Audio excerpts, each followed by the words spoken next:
Right.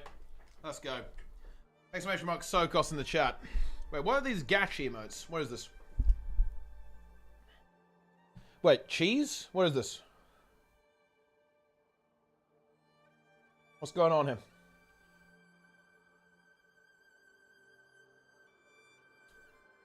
Ah. Thanks for the 333 with a cheese.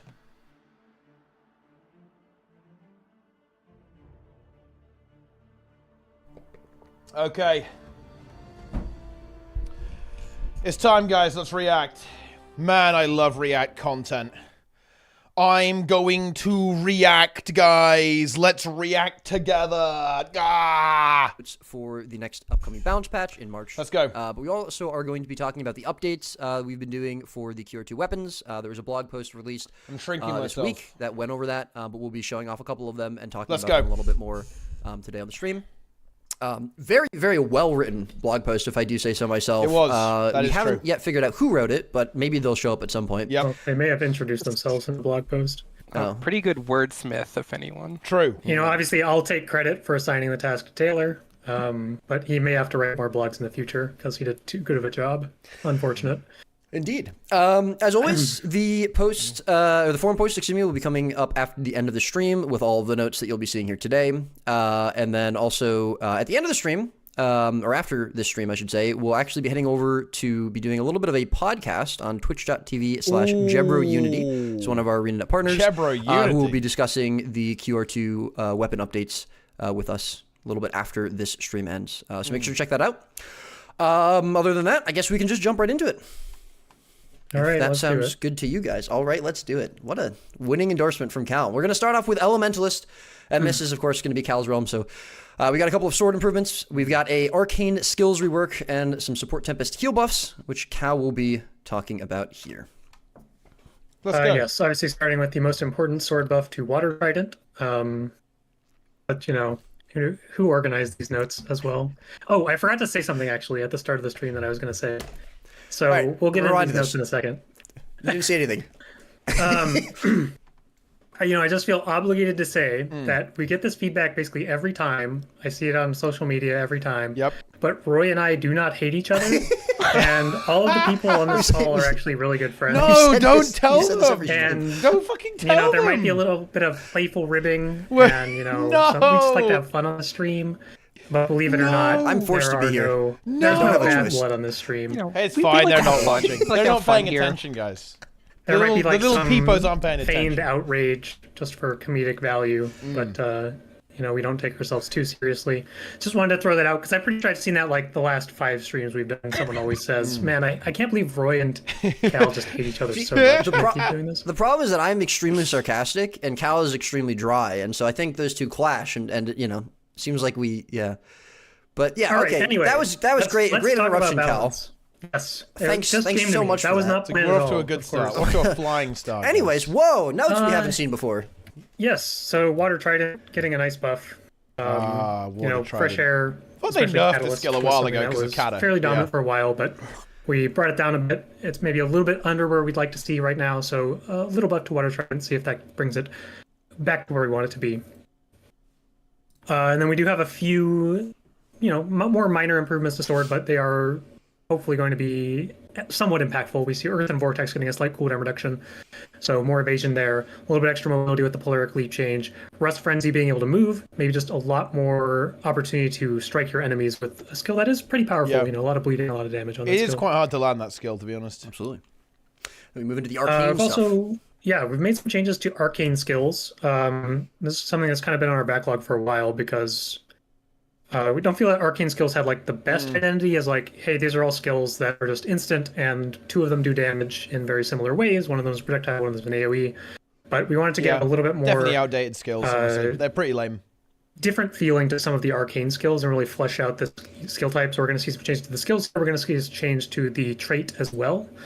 The big note here is probably the change to Arcane Wave.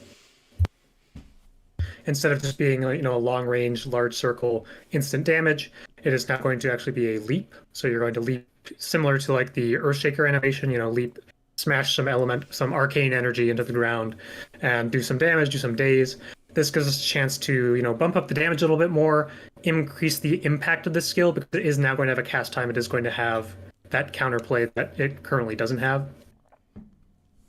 Brilliant's going to get a little bit of extra healing if you finish a combo with it. Doesn't care about combo, so you finish a fire field, get a little extra healing. Seems cool. Arcane Power, we've retooled this a little bit. It's not going to do the thing where it shares Arcane Power anymore, but it's also not going to have its ferocity bonus tied to the critical hit stacks. It was just a really weird interaction where each time you hit, you would just deal less and less bonus damage. So now it's just going to give you a flat ferocity bonus and then give you critical strike stacks that are independent of that ferocity bonus. Okay. Moving into the rework to Elemental Surge, changing back to Arcane Lightning. That was kind of a disconnect when the traits got merged together, and the ferocity bonus is called Arcane Lightning, and the trait's called Elemental Surge, and it's very confusing. Not really confusing, but it's not doing anything element related anymore, so we just took the name Arcane Lightning. Still going to give you the ferocity bonus, but now it's just going to empower each of the arcane skills individually instead of having the same condition bonus that's based on your attunement. This is something that didn't necessarily feel like it made as much sense with like Brilliance and Shield, especially the defensive ones. But also the instant emobe was very unhealthy and it didn't get used a whole lot, but every time we saw it, it's like, this is not something we actually want in the game. So now that's going to be specifically tied to the new Arcane Wave, which has the cast time, still going to have that emobe. Blast is going to have the blind. Arcane Power going to give you some extra stacks of that buff. Arcane Brilliance will give you protection, and the big one here, Arcane Shield, will give you some stability when you use it if you have this trait equipped. Mm-hmm. Yeah. Do we see a lot of these skills, with these reworks kind of becoming more present in the meta? Did we see some of these skills already being present in the meta? Is this just something we're going to keep an eye on now that a lot of these skills have got adjustments? Yeah, we see Arcane Blast in PvE just for the damage a lot, and Arcane Shield gets some play in competitive modes already. Yeah, you see Arcane I'd Shield expect probably Arcane Wave to be a little more exciting coming out of this change with the movement aspect, the days, maybe the emobe if you go for the trait. It's obviously hard to take that trait when you're competing with Evasive Arcana, but maybe there's a cool build that plays like a bunch of arcane skills and really wants that trait. Arcane Brilliance, maybe it's finally there. Like, this has always been a pretty low cooldown heal. It's obviously not Signet of Restoration, but now it's going to give you like even more healing on top if you finish a combo. So if you finish a water field with this, even if you don't hit anyone, that's going to be a pretty decent heal. And if you have the trait, it'll give you some prod as well. So, hopefully, it's always. I could see it in PvP PvP, maybe Arcane Brilliance. Well, honestly, it's in hard to PvE, guarantee anything unless we made the numbers insane. I mean, Signet of Restoration is so good for PvE, to be honest. We don't want to do. You're going to struggle to beat that. All right, that just about, I believe, wraps up the arcane work there. Yep, so we got a couple other changes here for quarterly traits. One with air, this is something we nerfed a long time ago in PvP, specifically for the Fresh Air build. Because obviously you get a lot more triggers of this when you have Fresh Air equipped. We're basically reverting the nerf for non-Fresh Air builds. So if you're taking Lightning Rod, you're taking Bolt to the Heart, you'll now get the old full version of One with Air Super Speed duration, and Fresh Air will still have the reduced duration. And a nice little bump to healing, outgoing healing modifier in the water trait line, 15 to 20. Just give a little extra healing, mostly to support Tempest builds. Yeah. And speaking of that, Taylor, if you want to talk a little bit about the Tempest buffs we've got here, as well as a Weaver buff. Yeah. Tempest is getting some adjustments. So the big one you're going to see here is Lucid Singularity is no longer going to give Alacrity in competitive modes. This is something you're going to see often through these notes. Back last year in the June patch, we increased Alacrity application to a lot of classes, and it made it into competitive modes. And especially for World vs. World, we're not really happy to see the state of that boon in that game mode. It's kind of gotten out of control. We don't want it to be something that's so easily achieved. And so you're going to see it being taken away from a lot of classes that got it then. But as for other parts of this, Wash the Pain Away is getting some usability improvement. I'm not going to lie, guys. I kind of hate this, to be honest. Like, the fact that skills work so differently in each game mode. It's I don't know. It's good balance, but I think it's just such a clusterfuck. Like, whenever I see a change like this, I feel like I'm in agony. I kind of like writhe in pain. Whenever they have to do this, it's so annoying. Like, man, like PvP in World vs. World, in fact, the game as a whole has suffered so much because of like the perma-boon, perma-quick alack stuff. Like, it's made the game so much worse. Oh. In terms of its design and the way it works out, it's so garbage. Like, it's good that they can fix it and make it, you know, make World vs. World and PvP not get completely screwed over by PvE. But like, the game is like permanently scarred by how the PvE meta has gone. To be honest, like it's really, really rough. Removing a lack from other is going to be super weird. No, well, I mean, not really. It would just be putting it back to how it was. Like the problem with alacrity in World vs. World is that it massively increases the uptime that you have of boons, right? In the same way that it does in PvE, right? In World vs. World, if you've got permanent alacrity, that's more stability, more resistance, more healing, more condi cleanses, more, you know, you've got the you can boon rip more effectively as well. It just speeds the game up a lot. It is not good. Dude, you went for a 2-level blebboing pyramid? I mean, honestly, he did actually succeed it though, to be fair, but yeah. Oh man. Yeah. No, yeah, to be clear, guys, this is only, yeah, Snap, this is only in PvP, not in PvE or anything, but yeah, it feels really bad, because these traits are basically being made, like, semi-worthless now, pretty much, in these game modes, but yeah, it is what it is. Nearly require the specific classes that provide a lack in World vs. World? No, not really. Like, the ones that are going to be left over, I guess you have it on, like, Chrono, and you have it on Renegade. I guess technically Willbender, too. I feel like you're not really going to be generating 100% alacrity uptime with Chrono in World vs. World. I guess you could do it on Renegade, but I'm not sure you'd really want to. You'd have to, like, really commit to that. So, no, I don't think so. It's not going to be worth it. I would say, like, the two really big abusive ones, it was, like, especially Necro, right? Like, Necro had, like, really high uptime, just for nothing, right? You just get it for free, pretty much, in World vs. World. So you could get, like, a mega alacrity from that, and that's also going there as well. You'll play 2 Chronos per subgroup, though. Giga Cancer of Chrono and Ren. Keep it. Wait, 2 Chronos? I mean, oh, that's so disgusting. I mean, I guess you can, and then just, like, double stack Chrono, because Chrono can do stability now really well, so it's basically a Guardian. You can run, like, a double Firebrand setup, I guess. And it can also be your super speeder and stuff. I mean, yeah, that's kind of putrid, if that's the case, okay? If that's fetid, that's, I mean, yeah, maybe. I don't know. I guess we'll find out. You can just remove a lack and decrease CD increase times. Yeah, but then you basically got a mechanic that's pointless, right? Like, oh man, dude, every time I think about this game's design, I realize that it's what a mess. What a fucking mess. Holy shit. What a goddamn mess. Yeah, they're basically forced to do stuff like this because PvE is just kind of badly designed at this point. Like, once again, World vs. World and PvP getting absolutely fucked, and not in the good way, by PvE, unfortunately. To match other healing, like ally heal skills, and just to bump up to Elemental Bastion in World v World, kind of to help make up for losing Singularity, losing its strength. We don't expect these changes to be like insane for Tempest, but we do want to give it a nudge in the right direction. And lastly here, we see bolstered elements is becoming protection instead of barrier to be a more active defense option, to hopefully, you know, absorb more damage than the barrier would have if you used it in the right place. Yeah. Okay. Absolutely. Very cool. You kind of mentioned a little bit that, you know, this is more of a nudge for Support Tempest. Are we expecting this to sort of put it in a better place in the meta? Are we expecting it to potentially need some more? Again, any radii for the future? Yeah, we're definitely going to keep an eye on it. There are other supports getting adjustments, mostly downward adjustments this patch, and so we want to see how Tempest competes with them, and how everything shakes out before we give it bigger buffs. Makes sense. All right, that's going to wrap up Elementals. Engineer. So we'll be moving on to Engineer, where we're going to see some updates to the Inventions trait line, some Power Holosmith buffs in PV specifically, and some kit and weapon quality of life adjustments. Taylor, if you want to read this first slide. Over the notes. Yeah. Let's see. So Engineer, kind of eclectic things on this slide. Glue Shot is word, part of Glue Shot. What? What? Eclectic. It's a good word. Eclectic. Oh, yeah, sorry. Thought you said it was muted. Taylor's been doing a lot of New York Times games, so he's really working on that vocabulary. That's true. True.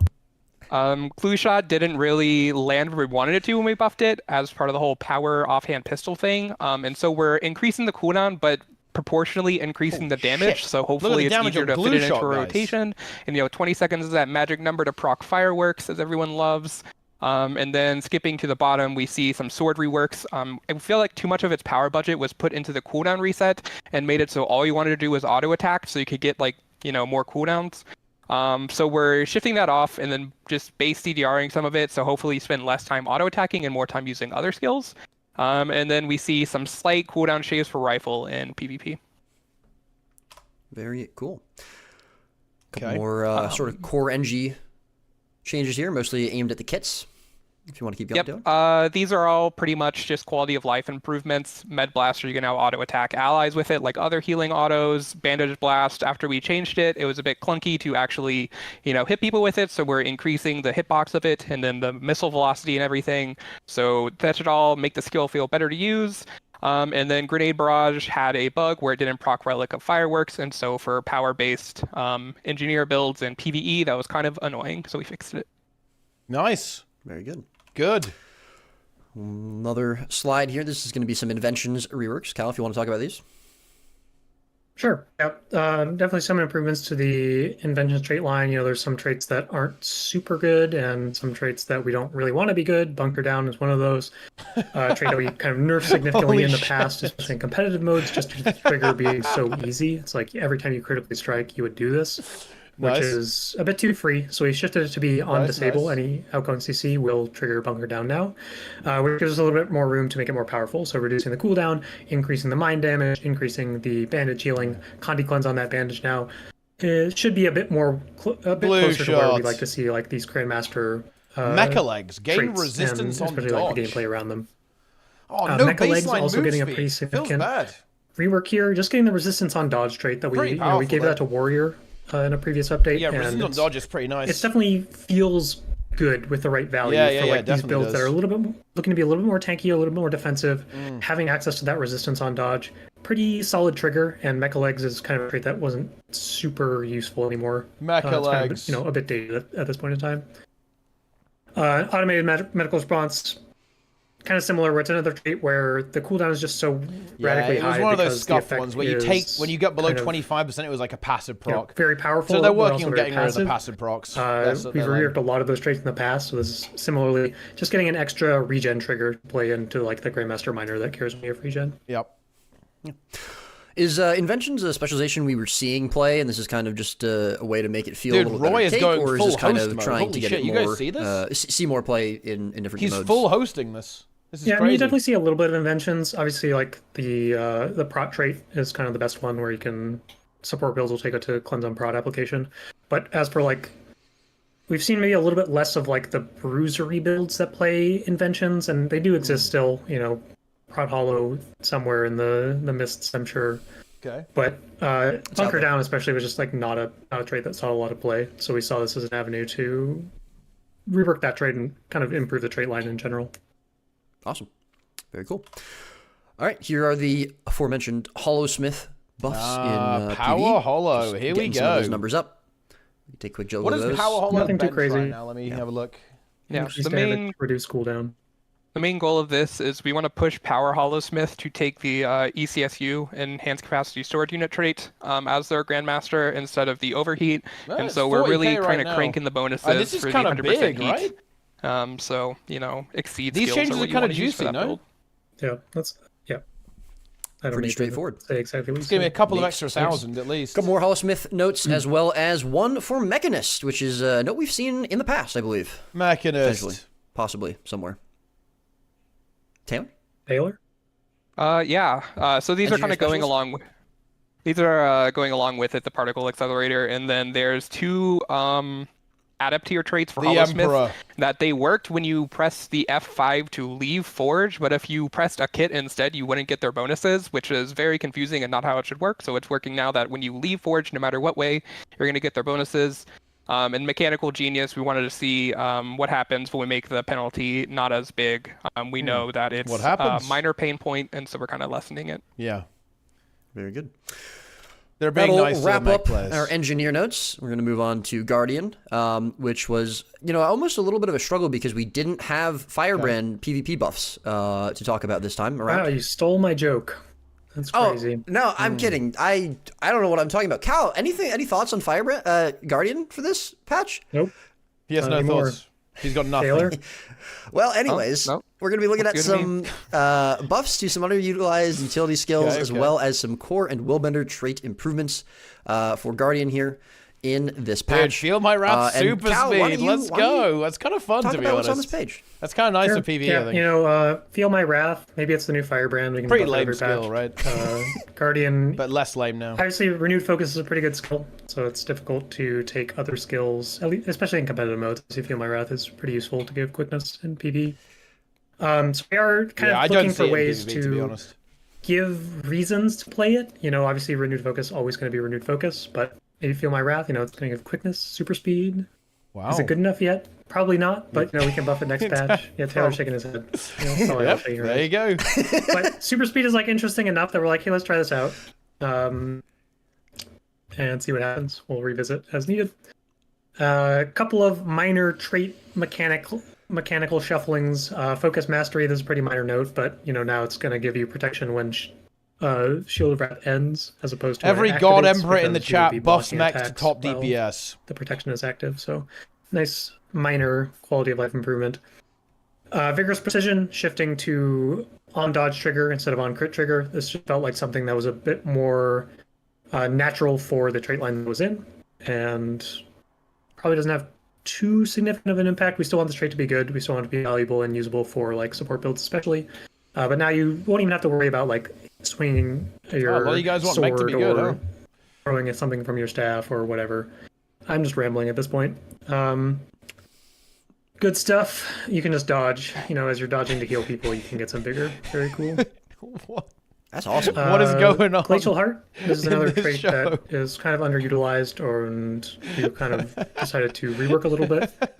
So it's still going to give you Glacial Blow, but instead of doing Bit of like sustain. extra damage and chill It's kinda trigger, tricky not to gonna take that, heal though, you 'cause it when you competes with the disable, Condi immobilize, cleanse, or chill right? an enemy. Which is a bit Kind of tough. trying to lean a little bit more into that bruiser style of gameplay. Obviously, Hammer has like good burst potential, but it is it's supposed to be a little bit more of that bruisery weapon with like the CC skills. You know, you got the ring, you got immob, you got some banish stuff. So maybe the heal makes it a little bit more appealing. Obviously, it competes with two really strong traits. Yeah. We're going to see how that one goes. Those are really good traits. And Zealot's Defense, you can now move. Very cool. More, that is You've been kind of updating a lot of skills with this behavior, and Zealot's Defense was definitely one of them that we saw for this patch, where this skill would just be a lot better if you could move, and we don't think it'll be too problematic. Very cool. I can't wait to press sword 3 and move.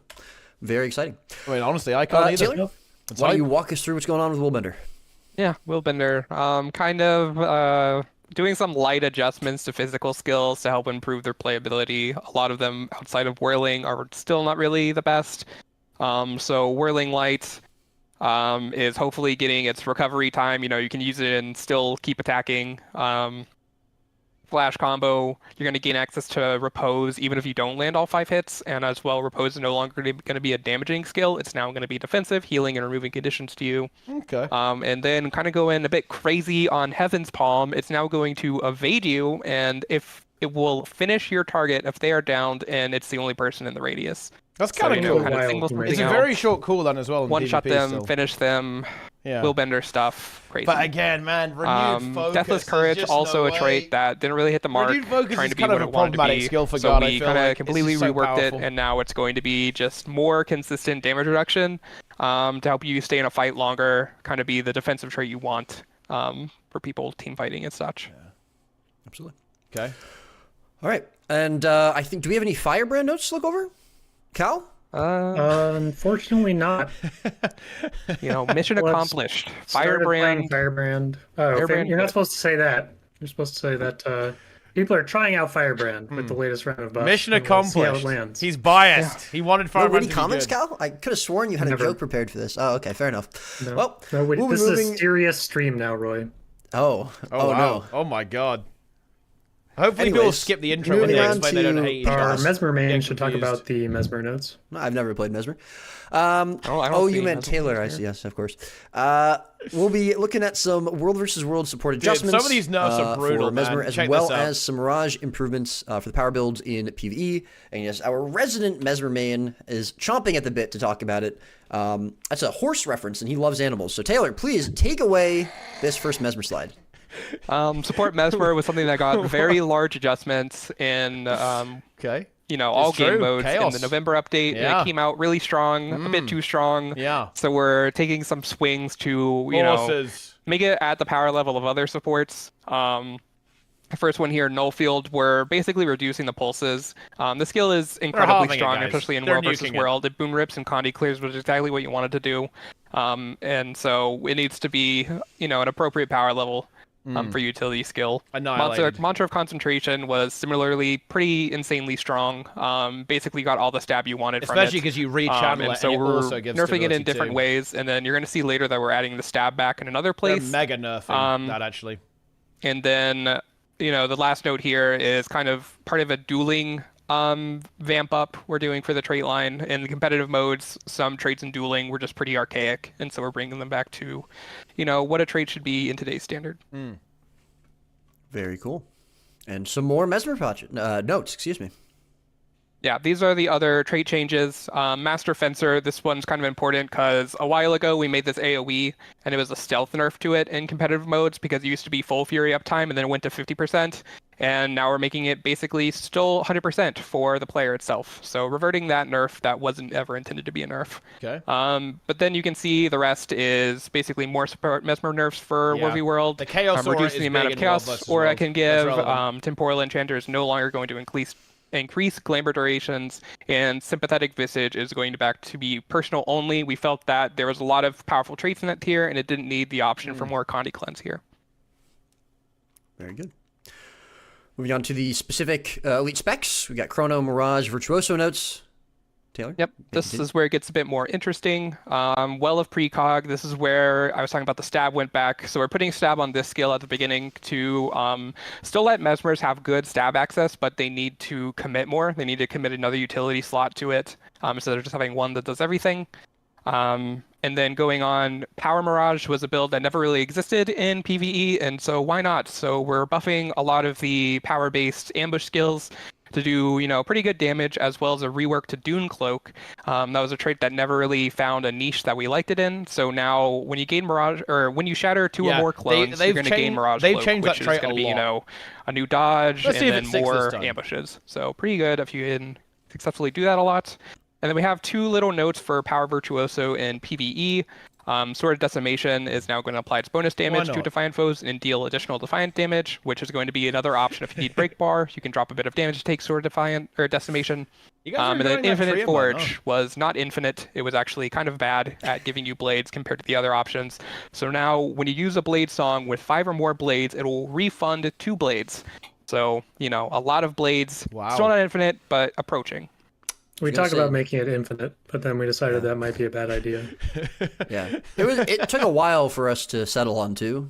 We knew it was a number between 1 and infinite, and 2 is what we ended up with. It could have been any of them. A lot of, as we mentioned, a lot of support adjustments for mostly Chrono builds in World versus World.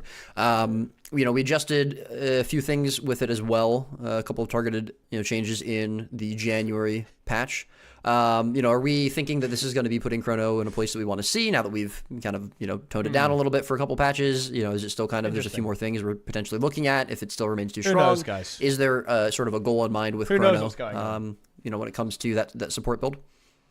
We're going to keep our eye on it. We definitely still want Chronomancer to be, you know, a viable option that people can play, but we don't want it to be, you know, overly dominant, where it's just, you know, taking over too many roles. So we are going to keep our eye on it after these nerfs for sure. Sounds good. That will wrap up our pink class notes for this preview. And we'll be talking about Necromancer. Had a little bit of a hint at potentially one of the changes earlier. We were looking at Tempest that Taylor spoke about. We'll be looking at some support Scourge adjustments in World versus World, as well as Harbinger improvements in PvE for Necromancer. Cal, Signets, I know you love them, so why don't you talk about it? We also have a bunch of random changes to, you know, like one-off skills and traits. So Plague Signet here, we've updated the passive, so that is a Power Harbinger, instead of the transfer conditions, God. just because, obviously, the transferring condition is very thematic, because yeah, the RP kind of getting drained away here, guys. The RP is gone. It's over. It ended up too often that you would just kind of grief yourself or troll yourself by pulling a condition. You know, I wonder if they could actually do a halfway thing here. So imagine if Plague Signet, when you activated it, it would like it instantly sucked condies from allies and then transferred them to a target, right? So it kind of did both. Because I feel like this is such an iconic skill of Necro, to be honest, that it would keep like sucking condies away from you passively. Maybe they could put it in the active. So the active like eats the condies and then fires them at one individual person, right? Or something like that. Because I do feel like this skill is kind of losing a little. It's losing a little bit of flavor here, I think, right? In terms of the you know. If you pull blind, it would do nothing and kill you. Well, you could just make it ignore blind, right? You could make it like there's some rev skills that ignore blind, right? So they could do it like that. Or it could say the active could give you resistance, right? And then suck and transfer as well. Suction that you didn't want, and it made it really difficult to justify using the skill a lot of the time. So the Condi damage reduction is kind of along the same lines where you can like take more conditions onto yourself because you'll be taking slightly less damage before you transfer them out, and it should just have a lot better gameplay. So hopefully that we'll see a bit more Plague Signet, because it is like a pretty strong utility skill. It's just, you know, when it randomly immobilizes you, that's not a very good skill. Sickness of Suffering. True. This is a slight bump up to this trait again. Adding some lifesteal to all the Signet triggers, so it's going to do the Boon Rip, and it's going to give you a little bit of lifestealing as well. Okay. And then cooldown reduction to Well of Power, because it's, you know, just again a skill that doesn't get a ton of play. So -5 Decent seconds. enough in World pretty versus World. standard. These are all good. 30 seconds Well of Power might be good skill. Oh though, man, so Vigor we'll instead see. of a lack is such a brutal nerf. Then we can Holy see shit. here a lot of the Scourge nerfs for the World. See the Desert Empowerment, granting Vigor instead of Alacrity. As Taylor said, we are really pulling I feel back like on a lot of support the schedule will Alacrity still be decent though, applications just because of on how many much it can heal. professions, It'll be playable for at competitive least. modes. I don't know in World versus And World. In then, World yeah, versus with World, I'm some not sure. barrier I don't know. reductions or cooldown increases to skills like Grant Barrier. Yeah. Nothing too crazy, honestly. Absolutely. All right, Harbinger. Look at that. Yeah, as the title slide said, Power some buffs to Power Harbinger, Harb. guys. We kind of Wow. have a sense of where swords are going to land. Obviously, those aren't quite on live yet, and we may need to adjust after that patch goes out and people actually use swords. We do think that Power Harp could probably use a little bit of a bump. So we see a couple of those notes here, and then Vile Vials, a trait that kind of didn't really land well with the removal of the cooldown reduction because there's a pile of vulnerability. Now it's going to grant protection instead. And that is a shareable protection with Twisted Medicine. So it should make the trait a little bit more exciting. Okay. If you are not interested in a damage bonus in that slot. All right. Very cool. Moving on to Ranger, everyone's favorite green class. We've got some Druid adjustments for the condition build that we're seeing in PvP, as well as some improvements to the Wilderness Survival specialization. And of course, randomly, I think, Taylor, you can talk about Ranger if you like, for no particular reason. I don't know why. I don't know why I would always do this. Yeah, he does main the this. last time we He had does you talk main about it. Ranger, there was a He lot of mains pet Ranger, notes. guys. We're going to see pet And he notes loves here, pads too. I don't think so. Oh, okay. Not yet. Is it disappointing for you? Maybe a bit. I didn't have enough time. But what's not disappointing is Hammer, best weapon.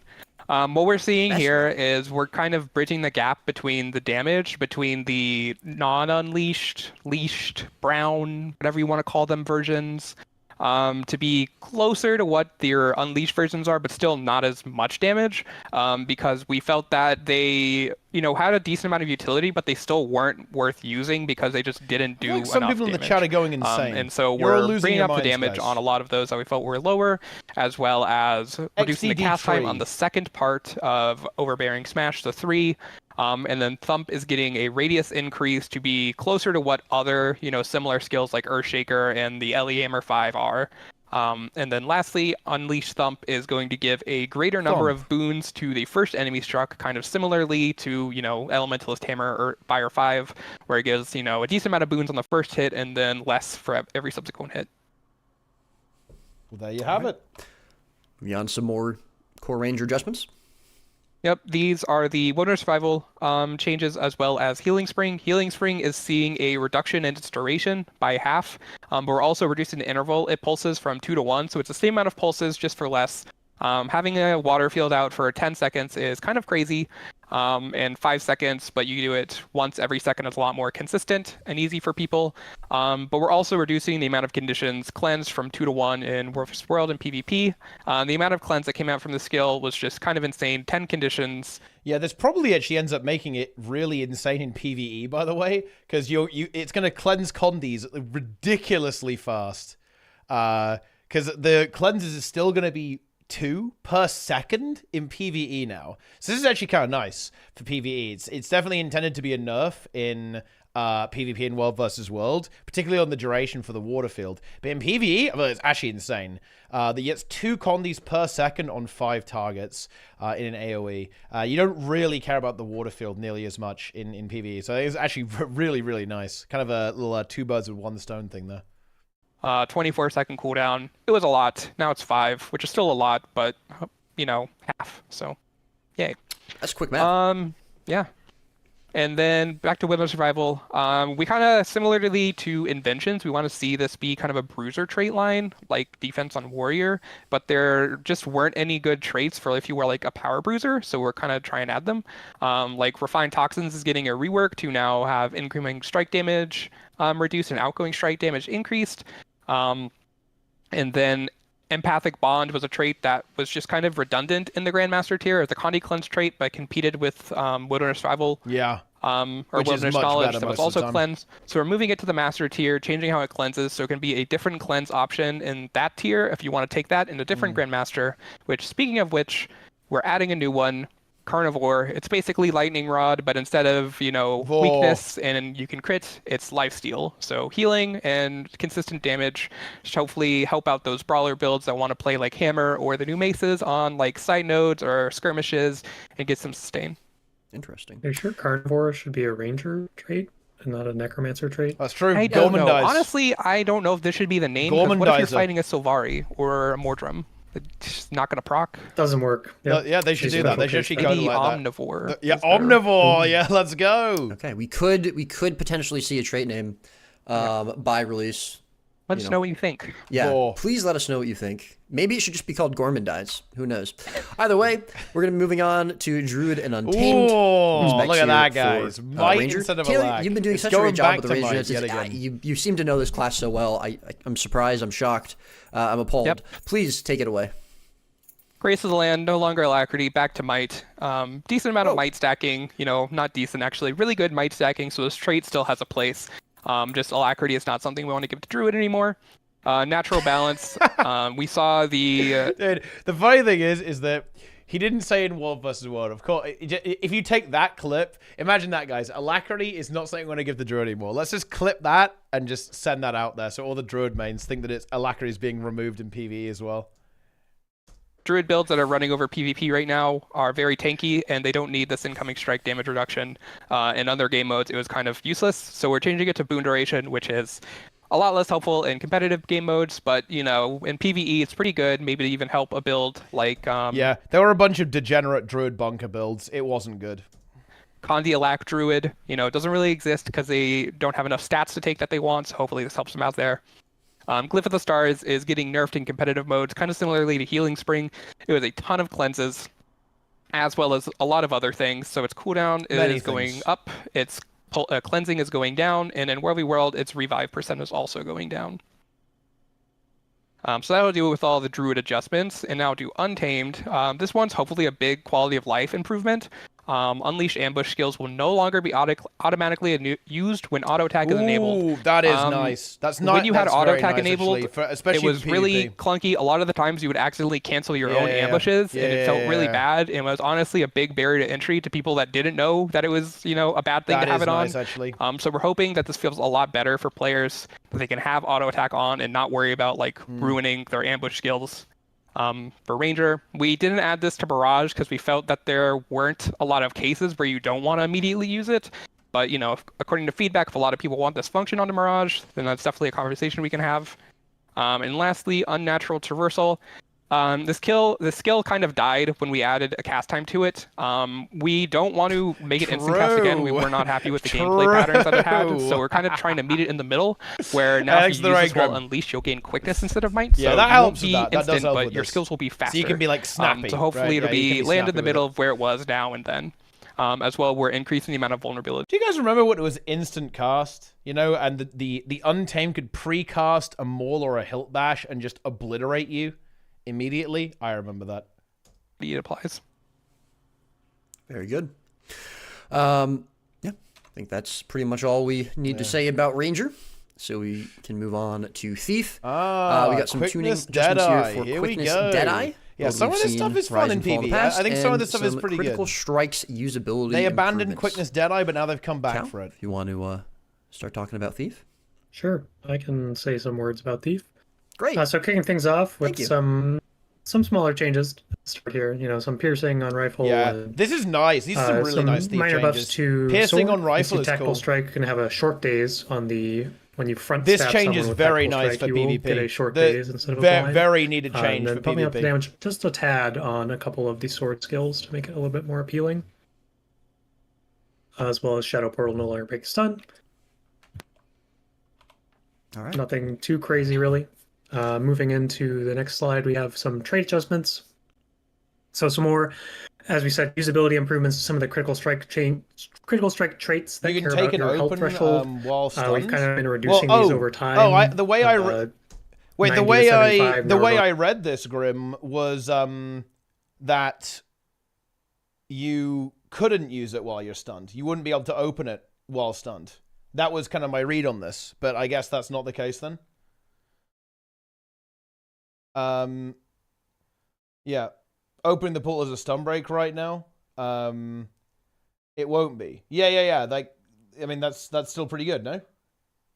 Like that was what I was expecting. So like you can't just like open it and immediately wriggle away. You're gonna have to get unstunned and then open it and then wriggle away. That's how I thought it was. That's what I thought their goal of this change was for that particular reason. Yeah, I mean, I honestly, like, I think this stuff for PvE is good. Like, Twin Fangs and Keen Observer, like, stuff, especially on Thief, where you're pretty squishy anyway, you've got a low health pool. Like, maintaining high health just means that, especially when it's crit, like, conditional critical strike chance is pain, okay? That is, like, big pain. Yeah. Very, very, very, very big pain. Means you have to leave the fight whenever you open it for a stun break. Right now you can just open dodge and stay in the fight. I mean, I guess, yeah, okay. Yeah, I guess what you're saying. Well, but wait, hang on a minute. Wait, what is it? What are they changing?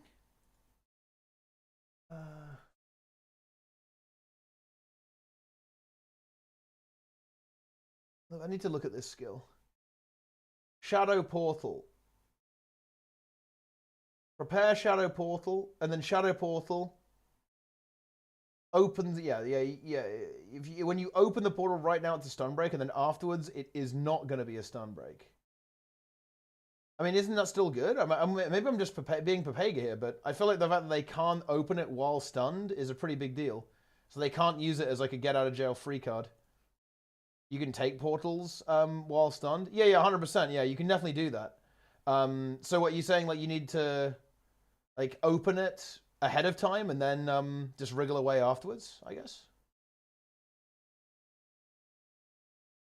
Because like I feel like right now, you know, you can stun break to open it. It's instant. You can open it while CC'd. Oh, but so you don't think that they're gonna change that? Like instant caster, so you can use it while stunned. Well, I was kind of assuming that they would prevent you from being able to do that. If that makes any sense. I thought that was I thought that's what they were going to do. They were going to make it so you can't use it while you're stunned. But I guess not then. Well, I feel like they should make it so you can't use it while you're stunned then. But yeah, I guess it is what it is. Yeah, I mean, if you can still open it and get away, then yeah, it's way less relevant. Although, I mean, it's still like a little bit. It's still pretty relevant though, because it's going to force the thief to basically run away. Instead of because they can't come back, right? Because right now they can use it as a stun break, just purely as a stun break, not just for its portal utility. Now it's going to be like, well, if you're going to open it and try and get away, Well, you're going to get away, but you're going to be on the other side of the map. So, whatever. Yo, talking to a connoisseur, thanks for tier 1. I appreciate it. All right. Nothing too crazy, really. Okay. Nothing too crazy. Into the next slide, we have some trait adjustments. So some more, as we said, usability improvements to some of the critical strike traits that care about your health threshold. We've kind of been reducing these over time. 90 to 75. Now we're going all the way down to 50. 50 should make it just a lot more reliable, because of how important make it 25%. being able to quickly strike all the time in PvE is. We wanted to give this a little bit more leeway than we might normally for this type of trait, but we expect this to make just Thief gameplay a lot better. Deadly Aim, also going to actually increase your pistol and harpoon damage instead of reducing it. Should be a nice little change there. And then we have a couple of improvements to acrobatics, vigorous recovery. They did it, guys. Deadly Aim doesn't reduce damage anymore. Oh my god, let's go. I'm gonna rework this to might on dodge as opposed to an extra source of vigor. What's the name of the trait? The trait is called Pumping Up. I like that. It's probably named by our resident thief main, Taylor. Oh my goodness, Taylor! It's crazy how many. I wear a lot of hats around here. He mains everything. And then upper hand, getting a slight buff as well, giving you some initiative back when you dodge. That's like the acrobatic stuff, right? What do you envision? Either of you could feel free to answer this. What do you envision? One day acrobatics will the be good, thief guys. Does when he pumps up? It's just like cardio. You're warming up, you're getting pumped, getting amped, ready. Get Cardio. Ready to go. Yeah. All right, moving on. Taylor, why don't you talk about Daredevil and Deadeye for us? Quality of life stuff here in PvE. Havoc Specialist. This is getting changed to be a flat bonus, like Leviathan Strength. It was really annoying because in PvE, you wanted to have no dodges so you could get max value out of this. Yeah. And so when someone Not gave you good. Vigor, you were mad. That doesn't seem right. So we're making it flat. As long as you don't have full endurance, you're going to get the bonus. We kind of average it to what we expected, it normally was. So in PvE, it's going to be 15%, competitive 10%. And then going down, Deadeye Stolen Skills, increasing the damage here. This is going to be a buff to all Deadeye builds, but mostly the ones that do quickness because they're going to be casting them more, as well as some quality of life changes, hopefully, with Shadow Meld and Mercy being options you can take for, encounters where being a Deadeye is sometimes annoying. Hopefully, these skills can help it be less annoying, as well as we see some buffs to some add-up traits to make them more appealing. Very good. Very good. All right, that's going to wrap up Thief for us. We're going to be moving on now to Warrior. Moving right along. We've got some build improvements for some builds that we're Shadow seeing Mode in is the elite modes. the elite skill that removes reveal. Interestingly enough, PvP and also the Night Elf Berserker racial buffs. I don't know how that got in there. That is interesting. Our Berserker sucks. Have you seen the numbers? Well, apparently you have. But anyways, We've seen the numbers. What's most interesting, of course, is this final note. Rush tracking improvements. A note that is one note long and yet important enough to be on the title. Surely they fixed it this time, right, guys? 11 years in the making. Yeah, it took... well, I'm not going to say that. Yeah, you 11 should years say in the making. CMC but already did. Here we go. Cal, I know you're super excited about this one, otherwise it wouldn't be in the title slide. Why don't you talk about... I love Rush. About Anyone who's played with the Greatsword on Warrior may be familiar with the times you press rush and run in the wrong direction. It's not great. Kind of feels really bad. Surely they I don't fixed know it, if there's much to say there. Surely, beyond, right? This interaction is miserable every time it happens. So we've tried to improve it. We're really hoping that the changes do hit what we're trying to do and make Rush not run in random directions every once in a while. So, we'll see. We can only hope, because Warriors, I think all Warrior mains will rejoice once Rush actually does track properly. Surely it's fixed. Beyond that, we have a couple other improvements to the Greatsword. Who cares about the other changes? We're improving Rush tracking. We should have started with this one. So we see a couple changes here to the Greatsword as well. Arcing Slice getting a little bit of buff to its non-execute damage. So if you hit someone above 50% health, you'll do a little bit more than you usually do. But that execute damage is still high, still powerful, not going to change. We're seeing a similar change below to Final Thrust on Sword, where just getting a little bit smaller gap instead of having like a 50% or 100% increase when you're on the execute threshold, making it a little bit smaller, so the skill still feels good to use. and it is not getting that full strength damage. Okay. Also, kind of a minor bump up for Savage Leap, getting a little bit more damage and a little bit lower cooldown. Not much to say there. And Last Stand, getting a little bit of a bump for all the Last Stand users. Take some stances, take some Last Stand, you'll get a little bit extra barrier compared to what you get on live right now. Very good. Wow. All right, and Berserker. I think we can have you talk about these as well, Cal. Sure. You love PvP as we Power said, Berserker? Power Berserker He stuff. loves We see a lot of Berserker. power coefficients increasing for skills that aren't quite as good.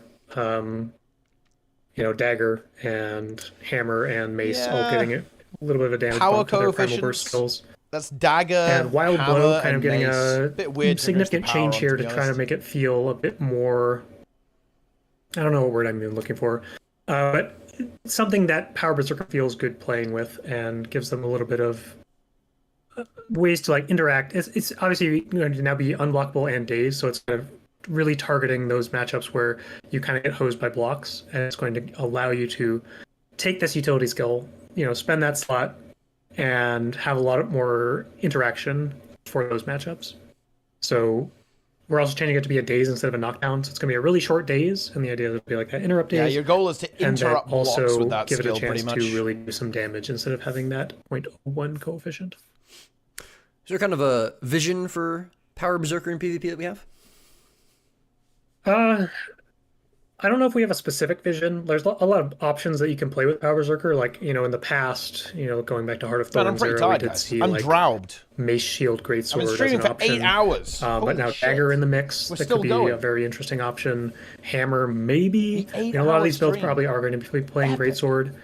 And then there's even a lot of flexibility in utility skills. It's just that none of these builds are really up to where they need to be. So we are, just improving a lot of things that aren't very good, and then seeing what the players are going to try out once these changes make it to live. See, okay, is one subset of this build good, but the rest isn't, or is everything still bad? Is Power Berserker suddenly great? Probably not. But we do want Power Berserker to be a supported archetype, and obviously Condi's already great. So we do want to make Power a little bit better. All right, sounds Wow. good. And last but not least, we will be moving on to Revenant, where this we is see a interesting. single note here for the title Big slide. Renegade a rework rework. to the legendary Renegade stance, also sometimes referred to as Kala stance. True. Cal, I know you just talked a lot about Warrior, but I'm going to have to call on you again, unfortunately. Well, it's okay. We have an intermediate slide here with a bunch of unrelated notes to the Kala rework Okay, that Taylor fair can enough. cover. Fair enough. I'll take We'll, over. we'll pause on the calorie work for a second. Yes, Taylor, who would be glad to read these notes. Please read these notes. Thank you. Yep. The bulk of this is support Vindicator in Rovie World. Gameplay patterns, again, we didn't like Energy Expulsion, pretty strong skill, especially for one with a 2-second cooldown. And so it kind of devolved into you don't want to do anything except press this button. And so we're giving it a 15-second cooldown and lowering its effectiveness. Still a very good button. It gives resistance and stability and a blast finisher, but you're going to have to do other things besides just press this. As well, Imperial Impact is no longer going to extend boons on allies. There was another trait that we weren't happy to see the gameplay patterns it created. Boon extension is something that's really powerful, and on this, we just weren't happy with it there. So we're increasing the duration of all the boons that 2 it gave, the seconds to protection and 15 might and everything, seconds. and so we're going to see how it plays, when those have real durations on them, and that is where the value of the trait comes from. Very well could not be a great trait, and it will be on our eyes It's a in the lot less future, but resistance that's too. what we're doing with it now. As well, a small thing, drop the hammer. It's now going to get some additional functionality and a change in its cast time. It's now going to have a much shorter cast That's time much where more you just usable. swing to someone And in then the this hammer is still that delayed. will Yeah, attach okay. above the person that you have targeted, kind of like Oh. Dragon's Tooth, so it'll follow them. Minor correction, it will not follow. It will not follow. Never Slam mind. the ground target location. We cut that. So sucks for you Oh, guys. wow, it was gonna- but they it were gonna will make it in follow recharge Coalescence of Ruin, kind of like a lot of the other hammer resets. Oh, okay, so you can hammer. Yeah, you all can the other get a heavy double attack. hammers had some sort of cooldown reset, so we had to add it here as well. Yeah. Taylor reading the April Fool's notes clearly. Yes. Who knows where we'll sweep next? Which 5 skill will recharge the slot 2 skill of its weapon? Especially on hammers. Are there any hammer skills that don't do that yet? Or hammers that don't do that yet? There are. Oh, okay. There are just, Maybe there's always but room. he's not saying which Always ones. room. Yeah, who knows? All right, but here we go. Leading into what everyone is really excited about is Renegade. And when I say everyone, I really mean Cal. So Cal, please let us know what's going on with Kala. Thank you. All right, let's see if I remember my spiel. I wrote a big spiel for the post, and then don't remember it. So there's a lot of things that we were thinking about with Renegade Stance or Kala. We've seen in the past it's gone. How this is played in Where'd it go? competitive modes, especially PvP. Roy? Kind of like the What is this, unhealthy bro? state of it's gone. Just how the gameplay of Kala currently is. Where, you summon I guess it's coming a back lot in of a moment. summons. They last for a long time. And there we go. it We're is, very visually loud. It can even make, Roy's getting fired. Actually, there's for a that. lot of things that are visually loud in our game, but we don't like to have things that are excessively loud, and Kala was definitely one of these. So as we're going into this, we wanted to Y. definitely improve the gameplay patterns for competitive modes, and we want to make sure that we aren't significantly impacting PvE either, because this is something that gets used. So we've taken that into consideration. Like there's a lot of things that are different, but we've tried to tune the numbers and tune the mechanics such that it should land pretty similar to where it is right now. And if we miss the mark, we'll buff it to make sure that it is still good where it needs to be. But there is some significant mechanical reworks here that some of you may already seen on this slide. All right. For first off, no longer targetable. This is basically more in line with Ranger Spirits, and part of the idea here is that them being targetable was kind of irrelevant anyway. You could kind of CC them, but you wouldn't really play around it, and you wouldn't really cleave them down outside of world significantly versus less world, time. right? So you're going to summon a spirit, and it's going to come in, give like an initial bonus around itself, and then perform some kind of skill, as opposed to the current behavior where they all kind of have like these long, not upkeep skills, but long channels where they perform actions for a very long period of time. We're trying to cut down on their overall lifetime and make them have like more immediate impact. So we're going to see like initial bonus on activate, then perform some kind of skill that we'll talk about and show off in game as well, and then kind of phase out and leave. A YouTube frog? Kind of similar to Ranger Spirits. I won't upload the React in that to sense. YouTube. Not going to have any no shaking chars like we So have I'm afraid shaking that can't spirits, happen. but they'll still salute you as they. Will they slam? Wow. No slams. One of them does. Yeah, it's true. There is a slam. There's a slam. So. Oh wow. Nice. They But the slam? other mechanic here that we've kind of added to capture some of the feeling, like that warband these feel are of, very like, similar. I summon my They're warband. basically spirits then, right? Initial effect, perform a skill. They're literally ranger spirits. Feels good man or feels bad man? Well, I need to see the effects before that. I mean, it's a very interesting change. Like because let's actually think about this. What were these skills before this got reworked? Let's actually think about this. They were literally wells, no? You put them down and they would pulse an effect. Like they were wells. So is this more interesting than how it was previously? I mean, the question you've got to ask yourself really is, are ranger spirits more interesting than wells? Like, that's the question. I think it is actually pretty cool that you can kind of chain them together and they combo each other. We'll have to see what the effects are, because we haven't seen what the effects are just yet, guys. But yeah, like whenever you use a renegade skill, the next one you get it's a bonus effect instantly, and it's stronger at the same time. I mean, that's that's kind of interesting, I guess. They had health bars. Well, the health bars are irrelevant, right? Like, they were, in PvP, you wouldn't really kill them. You could CC them sometimes, and that you could stop the daze one from dazing you or whatever. But you wouldn't really play around it that much. It wasn't really something that you did. So I'd say exactly. In War of Us, they would just die instantly. And in PvE, like they even fixed it. They used to get CC'd by bosses, but they don't anymore. They have like Defiance bars. So like, it's probably a little bit more interesting overall, I guess. But let's see the effects. We'd see the effects. Like team up or tag team. It's like we're calling it band together. It basically is like a combo between Ventari, right? The Ventari mechanic, where you like summon the tablet, your next spell is empowered, and also Ranger Spirits. Because we love naming things for no reason, you'll have the nice little yellow text on your tooltip that says "band together." This means something. Were you in a basically what band it when you were means. in school, Cal? Basically, what it means is that Just ignore when the you question. cast one of your legendary renegade stance skills, not soul cleave, because again, it's an upkeep skill where you keep the cooldown short, not touching that one too much. Oops. But Oh any of my your other renegade skills. Oh my god. He did it again. Jesus Christ, this guy. Fucking hell. Oh my god. I don't like to see that, guys. I really don't. And well, I didn't see anything because it just went invisible. When you activate one, it will trigger Band Together, which says your next renegade skill, next legendary renegade skill, but call a stand specifically, not any of the F skills, will activate instantly and then get a bonus. So the idea is like, you know, you kind of call for backup or you team up And they with get in there. two of your Boom. different spirits. And so the next one just comes in very quickly and then gets a little bit more powerful. I guess there is the soul cleave note on this page already that everyone's probably read many times over since I've been talking for quite a while. But we do see some cast time reductions, some energy cost reductions. I think the elite one's pretty cool here, right? So whenever you summon another warband member, it does damage and heals nearby allies. That's kind of cool. I think that's a cool little RP effect there, actually. It's pretty nifty. I presume that she gets everyone in that AoE, right? So you put the AoE down and you get the lifesteal effect. Whenever you summon one, it also does extra healing. I think that's pretty interesting, actually. Pretty exciting for all kinds of revs, actually. Like, you might just get some very free support there. This might end up like a little bit more practical, I think, in a sense. We'll see, though. Make the skill a little bit more available.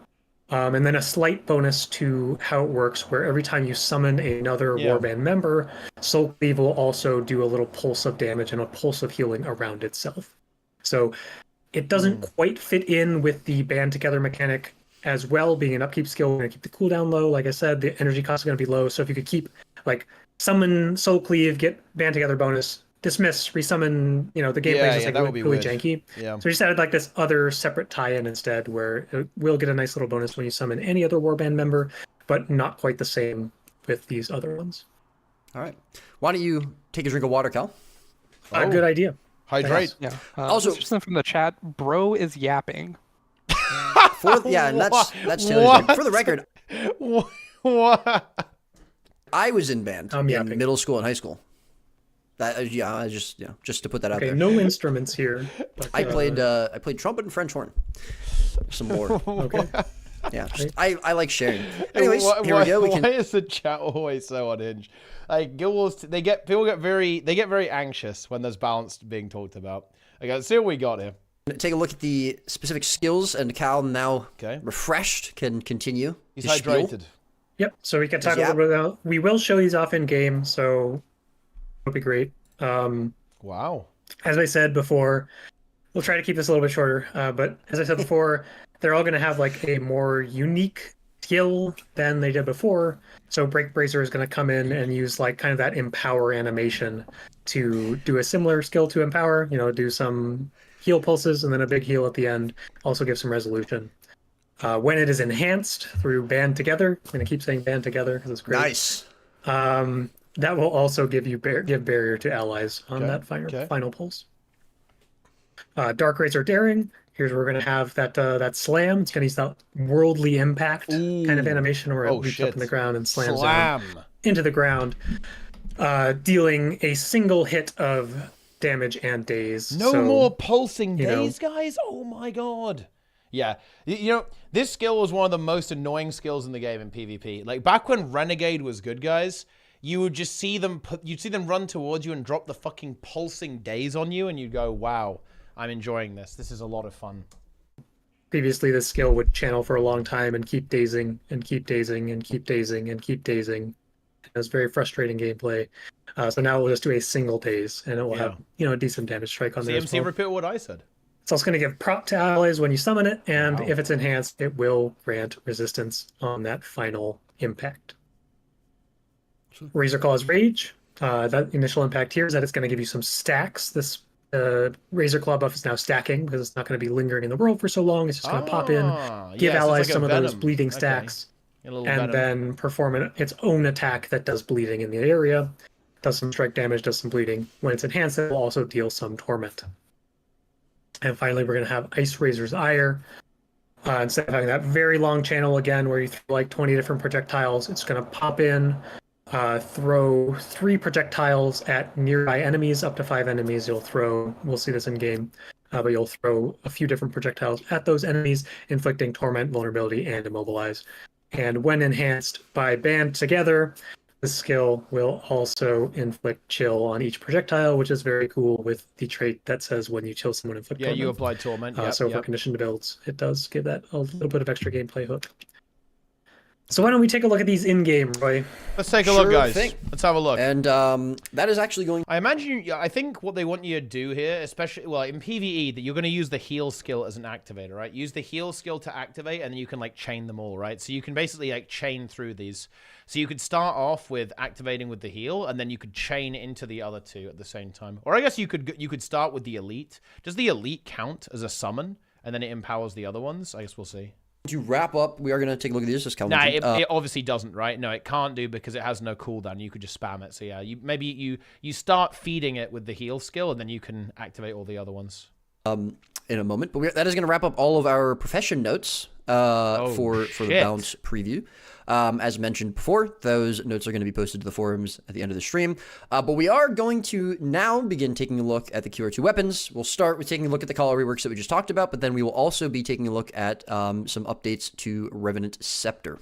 So people are frantically asking in the chat, Cal, is Taylor Dark loves Razor's reading daring chat. still a stun break? Yes. All right. Well, and you can see that in just a moment. But yeah, here we go. We've got some. Where's the, you can read the Guardian band NPC. together. Hang on, Band guys. together. What? Okay. After using the skill, your next letter activates instantly and is enhanced. When the skill is enhanced, it also grants barrier to nearby allies. I see when they say activates instantly, you cast it and then the effect happens immediately, right? Great name. Band together. Was there a song? Is there a jingle?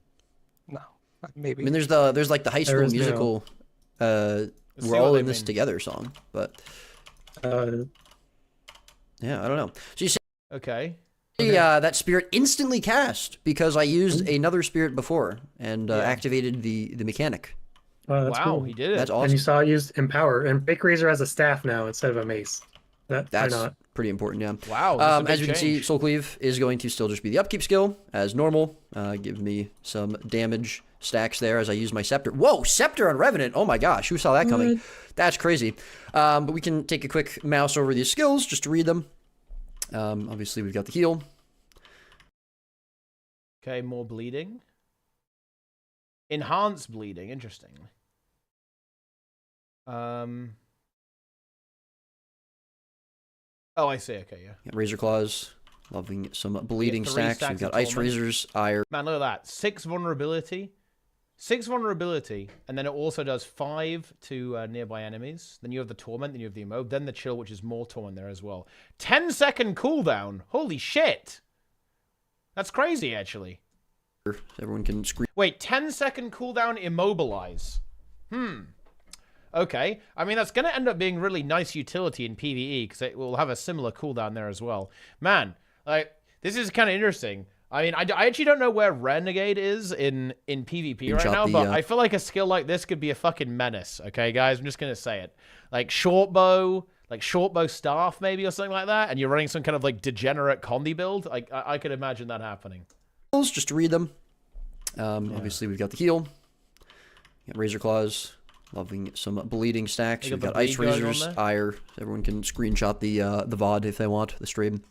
Dark Razors, and this is the allied protection. You know, I was thinking about some of this for Heal Renegade, and I thought, oh, maybe they made it good for Heal Renegade, but am I crazy, or is Heal Renegade still, like, just bad in PvE after this? I feel like this doesn't really help Heal Ren that much. The protection is not, well, no, the protection isn't nice. You didn't struggle with Prot on Heal Ren, because you have the all-for-one trait, right, where you put a little thingy down, and it gives protection. So, I don't know. Yeah, it's like Days on 12-second CD, Immob on 10. Yeah, I feel like that's potentially quite scary, actually. That's kind of scary in PvP. Because this is a stun break as well. Holy shit. The thing is, they are expensive, though, right? Like, you've got to bear that in mind. It is expensive. It's 30 energy, so it's not free to use that, right? That's not going to be easy. But, yeah, these are pretty powerful spells with those cooldowns as well. Yeah, the CC. Yeah, Renegade CC in PvE is Omega nerfed, actually. I feel like this is a nerf in PvE almost, maybe. Yeah, looking at this, maybe the days is like giga high in PvE though. In fact, nah. Actually, I feel like they probably made the days the same in PvE maybe, because I feel like they would have thought about that. So maybe it's just as good. They just because they can't do like a 4-second days in PvP, right? That would just be mega disgusting. So it's probably longer in PvE. But yeah, this is definitely. I feel like a lot of this stuff is kind of giga nerf in PvE, to be honest. But I think their goal here is they're trying to make it work in PvP. But yeah, it seems a bit of a giga nerf in PvE. Hopefully not be muted. Yes. Yeah. I like. Well, I think it might give Condy Ren more damage. Maybe look, some of those numbers look fairly promising with the torment numbers, and the bleeding little venom thing seems to be fairly promising. And maybe you get a lot of healing out of Soul Cleave there as well, like because you keep summoning them and you get a little AoE heal there. But the thing is, I think what does the heal skill do? I need to see what the heal skill does. Okay, the heal skill says it heals. It does 3k healing for, I think it's like 3 pulses, then it does a 1.6k AoE heal. Oh, I mean, that's actually pretty comparable. Like, this skill was really good in PvE. You could, like, drop it down, it would heal your allies quite a lot, actually. You don't get the Condi, dude, you don't get the... you don't get the Condi damage reduction anymore. That was kind of nice for PvE, to be honest. Oh, man. Yeah, this is interesting. Double checked to make sure. But yeah. All right. Any last final thoughts you'd like to share for Kala there, Cal? Can you just like cast them one at a time so people can see the animations? Let's do it. Yeah. Let's see the animations. You know what? I'll even cheat a little bit. Yeah. I could. I'll even go first camera. First. That's crazy. Yeah. That is pretty crazy. Okay. Whoa. Nice. I am a professional role player. Look at that. Damn, look at that salute. We do love our animations. Oh, we forgot to show something. Speaking of animations. The Empower there. Ooh. The staff. That's crazy. Stab. Whoa. Look at that flip. Okay, no enemies nearby, so it didn't throw anything. Unfortunate. Yo, look at that. Okay, sure. Everyone, specifically Cal, is a critic. Cameraman. Okay. Boom.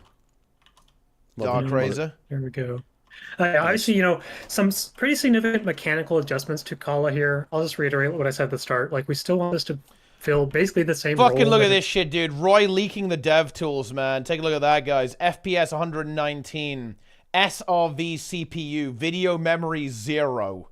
Okay. Dynamic object count 6,725. Chars 44. Gadgets 20. Oh, dear. Roy fucking leaking that shit yet again. And maybe even be a little bit more accessible to like Power Renegade in PvE with like the new strikes and all that good stuff. We do want this to be like viable in competitive modes. I'd love to see Kala playable in PvP in a way that does not make people get very upset, because that was basically the entire. I am not gonna lie. Are you sure about that, CMC? I feel like if this was good, this would be cancer. Like, mega radius AoE days, mega radius AoE immobilize, chill. Are you sure about that? Like, history of Kala and PvP. I'm not sure if I want this to be good in PvP. Like, I don't know. Are you sure? Yeah. Anyway. So yeah, we'll be obviously, our favorite sentence of all time. We'll be keeping a pretty close eye on this, and obviously, you guys, please give your feedback in the forums of what you think of these new mechanics for. Hang on. How does the days work? Wait, if you chain it, will you get an instant cast days? That does not make new strikes and fill. Oh, but no, you still have to cast it, right? Wait, how does that work actually? I'll even go first camera. Just like we forgot to screenshot the VOD if they want. Dark Razor's doing. Oh, it does have a cast time. But hang on a minute. So hang on a minute. Will the days activate immediately? If you've empowered it? Well, I guess it would, right? Although I guess there is some setup to that, so it's not that bad, and it has a little bit of a cast time. But the stream does it, and obviously so we will want to see how they play on live, and like if there's further tuning that needs to happen, that won't be super surprising, but we do want to see like how this plays out. Wow, indeed. And then, you know, the player cast time becomes instant, not the spirit. Oh, I see. Okay, yeah. So you get an instant cast. Oh, but the spirit still has a delay on it. Okay, yeah. I thought it was like the spirit would cast instantly, but it's the cast time of it is instant, and then the spirit has the delay still. Okay. Band together. And while we're here, I guess we can just get into our first updated weapon, which is Scepter. Taylor, if you want to talk a little bit about it, we'll get the notes up on stream in a moment. But since we're already in game, we can kind of show it off a bit. Yeah. So wow, let's going do it. over the larger changes. Blossoming Aura is now going to be ally targetable. You can still put it on an enemy. Nothing is lost here. It's just complete addition. You know, if there's not an enemy near and you still want to support your allies, you can put it on them. And then as well, it's no longer going to charge up with the auto attack, but it will charge up over time. So you can detonate it whenever you want now, and its effects will scale based on how long it's been charging up. That's nice quality of life, honestly. So they already kind of talked is about this. pretty hopefully good quality of life. They've for toned that down the skill. effects a little Hopefully, bit too. you know, always support your It's still allies quite even if no intense. one's near. And then the second part of the Scepter updates are going to be changing the tether. Tether is no longer an upkeep skill. It is a fixed duration skill that, similarly to the 2, will no longer charge up with auto attacks, but it will just charge up over time, scaling like that. And then This skill is way better, especially in PvP now, because this means that after a couple of seconds, you just have a guaranteed pull, right? Pretty much. Like, if you latch onto someone, you're going to be able to pull them. So it's going to inflict vulnerability, then it will cripple them, it will inflict slow, and then you can pull them in. Look at the size of that tooltip, guys. There's a whole monitor. It's insane. On the ally, would you... Let's see. Would you ever... Grant might to the linked ally and players around you each interval. Grant more might. Grant even more might. In addition, grant fury. Gain access to otherworldly attraction. And that means that you teleport to them, right, I think? at the very end of the tether, you'll get access to the port or the pull based on what you have. And then there are some balance updates to all the numbers on it, which will come up on the screen. You guys can read those. TLDR is the auto attack was like really good, and we made it not as good, but skills are still good. Yeah, the auto attack was bust. The auto attack was very strong in PvE, actually. That is true. Okay. Oh, are they just? I guess they're just going through this. Reduce the barrier to 251. Healing cow. Yeah. They nerfed it in PvE. That makes sense. Yeah. Reduce healing coefficient from 1.0 to 0.3 in PvE. Wow. Okay. Yeah, they really. Woo. Okay. All right. Quarter from 5 to 8 seconds in PvE, 7 to 8 in Wolves of Wild. They know this kind of hard, actually. I mean, heal rev is already good, so I mean it's a win-win at the end of the day. You do get less burst might with out mace, but that's not really an issue in my opinion on heal revenant. I guess they want more of the barrier. I mean, wow, that's man, wait, how good is this skill now? So this skill, it's 0.3 of your healing power. Let's say you have... Wait, isn't that kind of not that good? I guess it charges up, though, and I guess it scales better the longer you put it on the target, but that's kind of low, to be honest. Yeah, it doubles over time. Yeah. So it scales up. Okay, yeah. It goes to the back. Yeah. Okay, yeah. So over 5 pulses, it goes up to 0.6. I was gonna say, wow, 0.3. That's pretty bad. that's kind of trash. But let's say if you have like 1.5k healing power, it's 900 barrier. Wait, what? What's the base value on this actually? Exactly. I feel like that's still quite... Oh, wait, I guess it... does it pulse barrier on the target? I can't remember what that skill does, actually. Oh my god. It's been too long since the beta, guys. Blossoming Aura. Let's see, if you put... What happens if you put it on... Damage the immigrant barrier scenario. Well, yeah, the barrier's kind of not that good then. Interesting. What is a comparable barrier skill? NG Mace 2? Yeah, something like that, yeah. 0.6 times 1500 is 900 barrier on that skill. It's like 1k barrier. You know, weirdly enough, that actually feels like a balanced barrier skill. I feel like it's kind of relatively weak compared to other barrier sources, like very notably Scourge. But to be honest, that's actually kind of a actual healthy barrier number there, I feel like, for something like that. Or it seems to be relatively healthy. And the auto attack is a 0.3 coefficient. So let's say you're going to be auto attacking, and it's going to be applying like 450 barrier, like 700 barrier. Like, yeah, the auto attack is still pretty strong then in PvE. Yeah. So yeah, I feel like does that make I feel like the 2 skill is kind of bad. I mean, I guess thing is, I guess you get it for free combined with the auto attack, right? Like that's what it is. So you like you're auto attacking and keeping up barrier, and then you have like a little extra little bit there with the blossoming aura at the same time. Okay. Nice. Excellent summary. That's a good summary. It is. Excellent summary indeed. All right. A couple more notes there. Just pausing to let people screenshot. These notes will, of course, be eventually on so the notes for the QR2 weapons. All right. Both the allied and enemy versions now cost energy to activate. Reduce the base barrier from 3,840 to 1,615. Increase the healing power coefficient from 0.5 to 1.0. Oh, whoa. Yeah, that makes a lot of sense, actually. Yeah, I think having high base values is pretty scary, to be honest, on skills like that. So that makes sense to me. Yeah, and make it so you have to kind of invest in healing power to get value out of it. Yeah, I honestly, I'm not going to lie, guys. I'm just going to say it.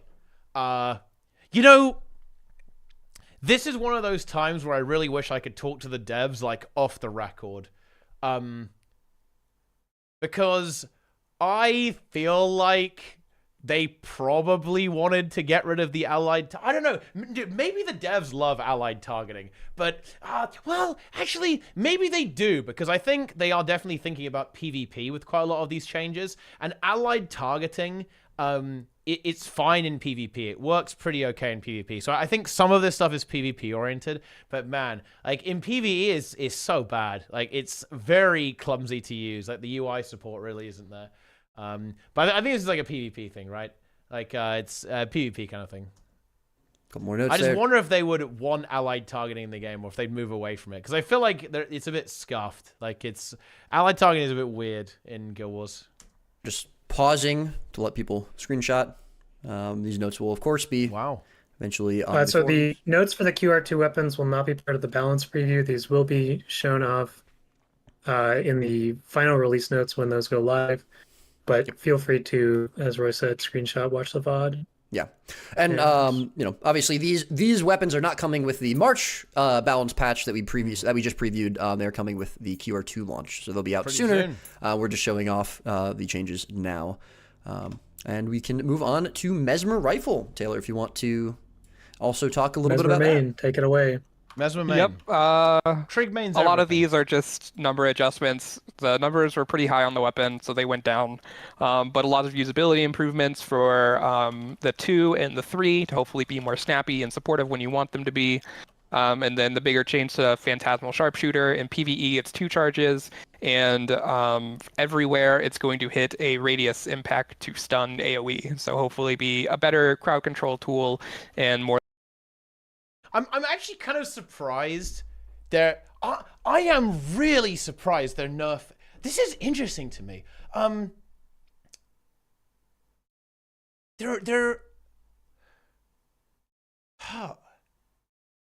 So this is why I feel like I'm getting a little bit confused here. Maybe we're all just bad, but I feel like Heal Chrono with Rifle, it was much worse than Druid. And Druid isn't getting nerfed, but they're nerfing Rifle, Heal, Chrono. This is weird. Same thing with the Rev. Like, even... was busted healing-wise? I mean, it heals a lot, but I don't know. Like, the healing in this game is so strong in PvE. I don't know. I guess these numbers do look pretty high. Like, the base values are pretty intense. And I think they had really short cooldowns, right? Like, Journey has a very short cooldown. Like, Abstraction had a very short cooldown as well. You can kind of, like, spam it like crazy at the same time. I don't know. Druid is just druiding. It's the same thing with heal rev. Like, heal herald is definitely good, and the barrier is really going to help it. Yeah, I mean, the barrier was too high on the heal herald, that's for sure. That is true. Liberal usage in PvE. All right. Okay. What more can you tell us? Singularity shot. Did you make any good jokes about this in the blog post? I don't know if I did. It got cut by editing, so I can't say it on stream. What? But yeah, this is similarly number adjustments. Nothing okay. crazy here. They're all going to work the same. The bigger one is the visual effect on the portal. Kind of does like a flash bang, like please look at me, please take me. I exist for a reason. Don't ignore me. When the portal gets People opened. are still going to ignore it. Don't worry about that. Okay. Very good. That's cool. Cool stuff. Please take me.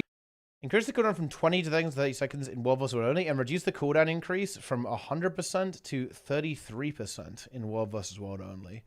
Because they want to reduce the resistance uptime, but they don't want you to stop using the portal. I exist for a reason. Don't ignore me. When the portal gets opened. Okay. Very good. That's cool. Cool stuff. We'll be moving on to Warrior Staff. We'll show this off a little bit in game. Okay. Cal, if you want to talk a little bit about the staff changes. Yep. So I think the big update here is going to be the change to Line Breaker, the 3 skill. This is something that had, ally targeting behavior before. It was man. Whoa. So Valiant Leap, Leap Finisher, and 5 Adrenaline. Line Breaker, that's the 3 skill.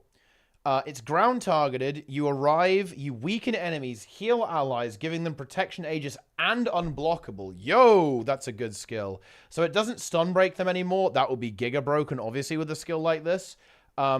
But whoa, yo, that's a very exciting ability, actually. Weakness, healing, aegis, and unblockable on your allies. That's very nice, actually. And what do the other ones do? Defiant Roar, that's the 5 skill, I believe. You gain adrenaline and more adrenaline if you block. And yeah, in like a team fight or in like a skirmish, that's going to be a huge amount of adrenaline. Obviously in World vs. World, that's giga adrenaline as well.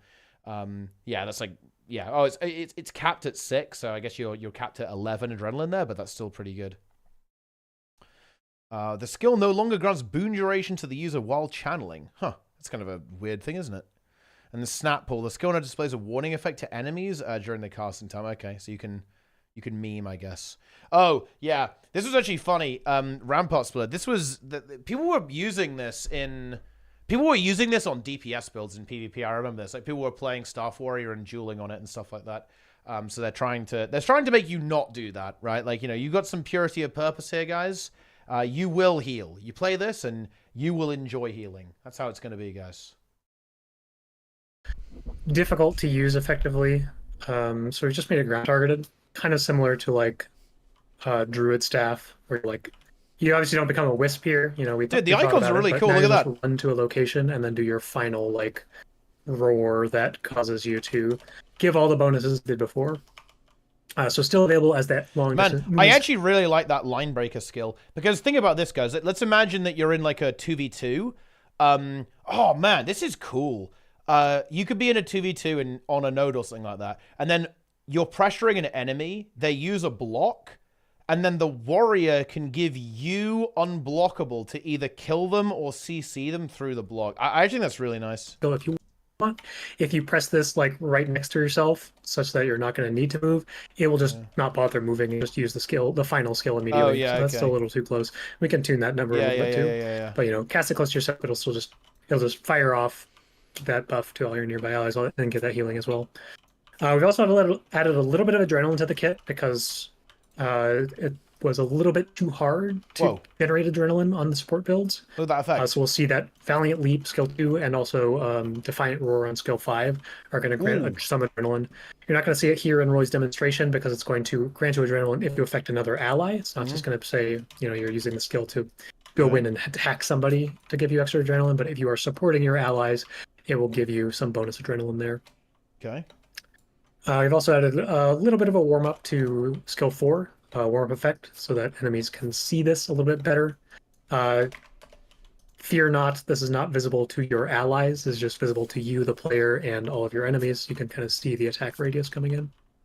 And then, like I said, the note to Defiant Roar is that the skill will grant you a little bit of adrenaline, plus bonus adrenaline per blocked attack. So as it scales with healing, it will also scale. Fight the with Guardian the NPC, Roy. grants. Do it.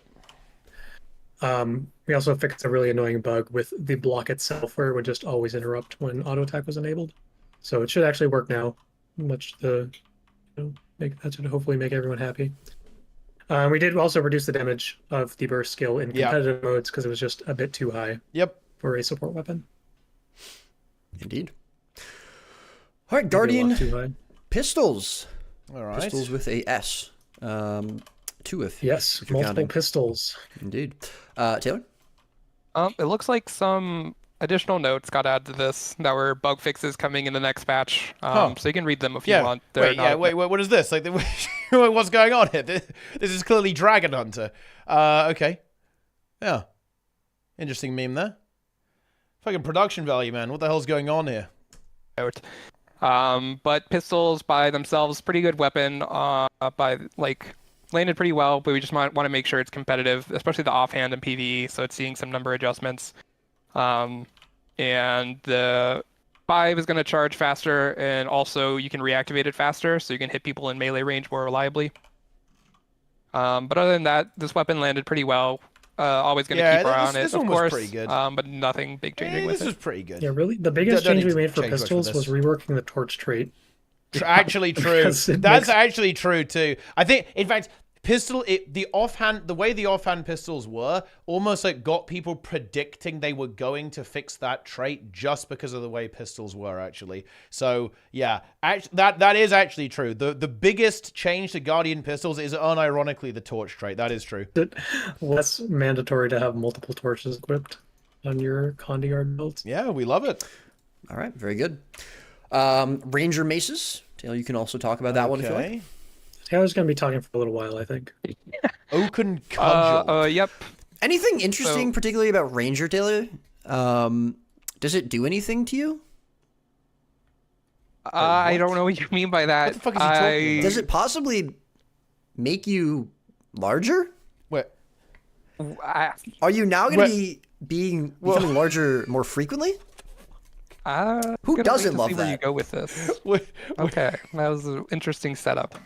Anyways, Oaken Cudgel. Roy's doing his own thing. Don't worry about it. Oaken Cudgel is now going to give a heal over time effect, kind of, all the main hands, 2 hands, except for Hammer, of course, has a tie-in to the pets, so we're going to add one for maces. It's going to apply a heal over time effect. Heal over time is going to be interesting because it's going to give even more astral force when you use it as a druid.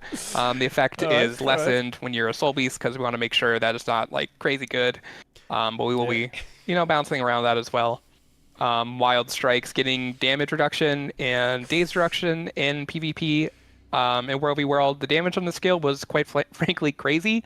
But, the good news is now that you're going to be growing bigger more, as Roy mentioned. We're shifting the power of the weapon into that aspect of it. So it's you're not going to hit as hard, but you're going to hit hard, you're going to do it more, basically, with the cooldown reduction and everything. So looks like a nerf, but in reality, we're hoping it's going to shake up to be even as what it was in beta.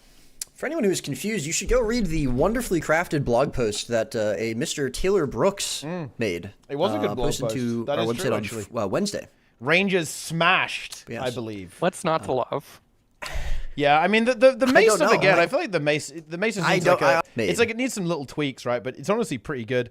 You've got what, AoE protection on the 3rd skill. You've got AoE vigor on the auto attack, I think, and regen on the 2nd skill.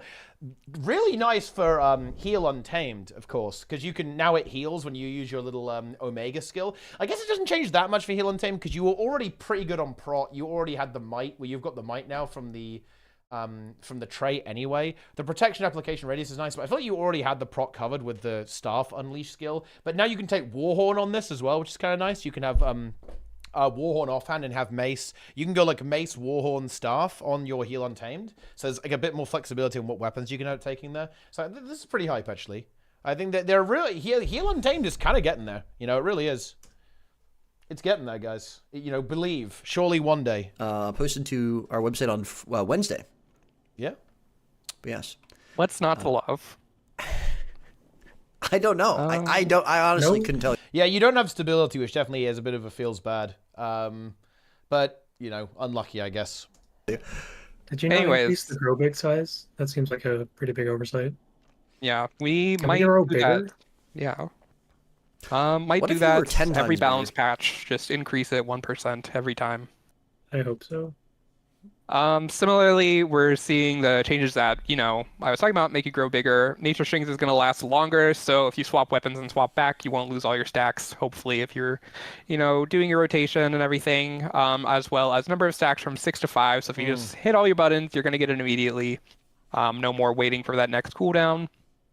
Because it is getting a lot easier to use, we are reducing the damage bonuses in competitive modes preemptively. It wasn't really a problem in the beta, but that's because no one, hit it at all. So now hopefully people hit it, and damage bonus is going to be a more sane number. Yeah, the 25-second duration, that's going to make it a lot more accessible, especially in PvP, right? Because 15 seconds is probably not super easy to actually make it all the way there, up to 5 stacks, because you've got to consistently finish auto attacks and land abilities. That's not free. 25 definitely makes it a lot more consistent to get away with that too. And 10-second cooldown on it as well. I feel like this is really nice for PvE as well. Like, that's the thing. Because in PvE, if you're on your druid, or maybe even on a DPS build, right, you're going to be activating that 25% heal modifier a lot, right? So you're just going to be healing even more.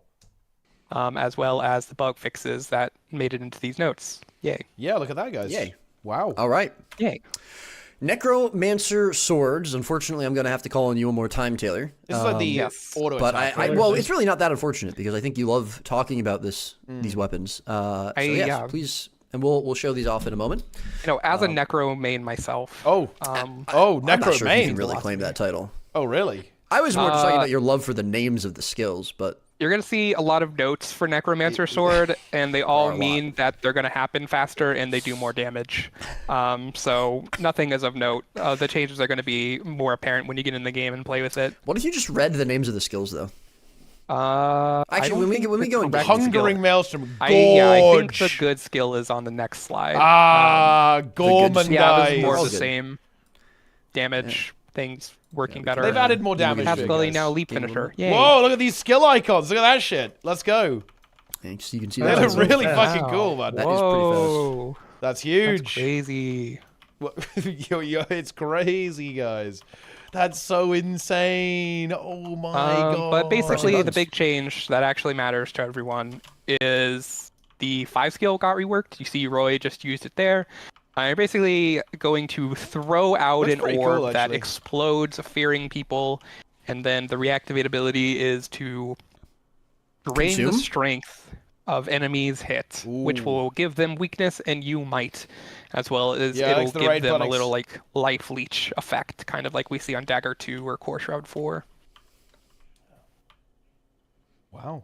Just going over all these skills. Some skills. Gorge. As some people have noted, we are not showing every single weapon off. These are going to be out in a little over a week at this point, so you'll be able to see them all yourself. We wanted to show off the ones that we're receiving some of the more major reworks or changes or updates. Wait, what? In a little over a week at this point.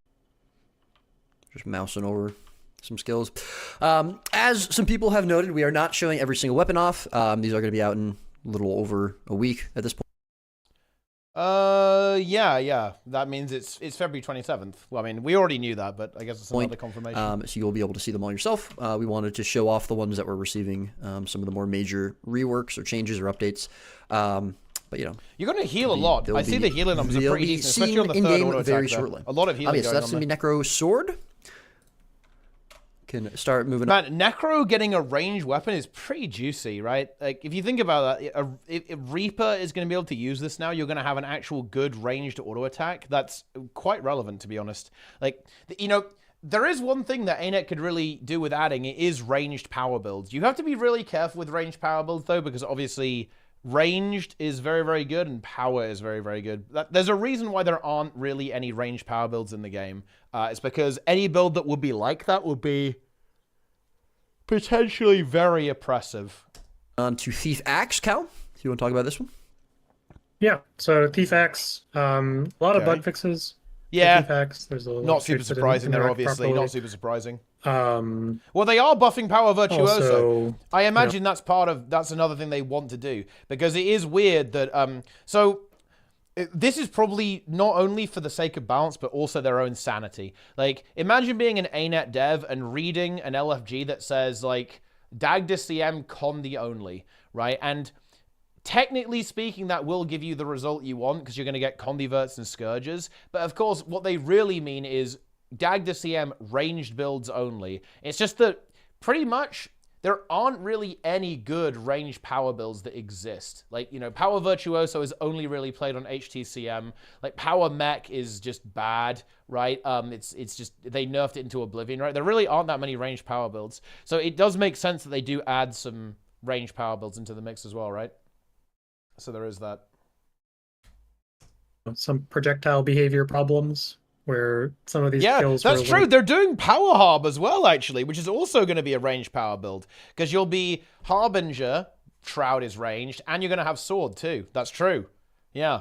Well, you're not. No, Power Scourge won't be a thing. The numbers are a bit too low, but yeah, Power Harb and Power Virtuoso, and also, well, I guess Power Reaper as well, kind of. Not quite the same as Harb, but you'll be half ranged at least. So you'll have something going on.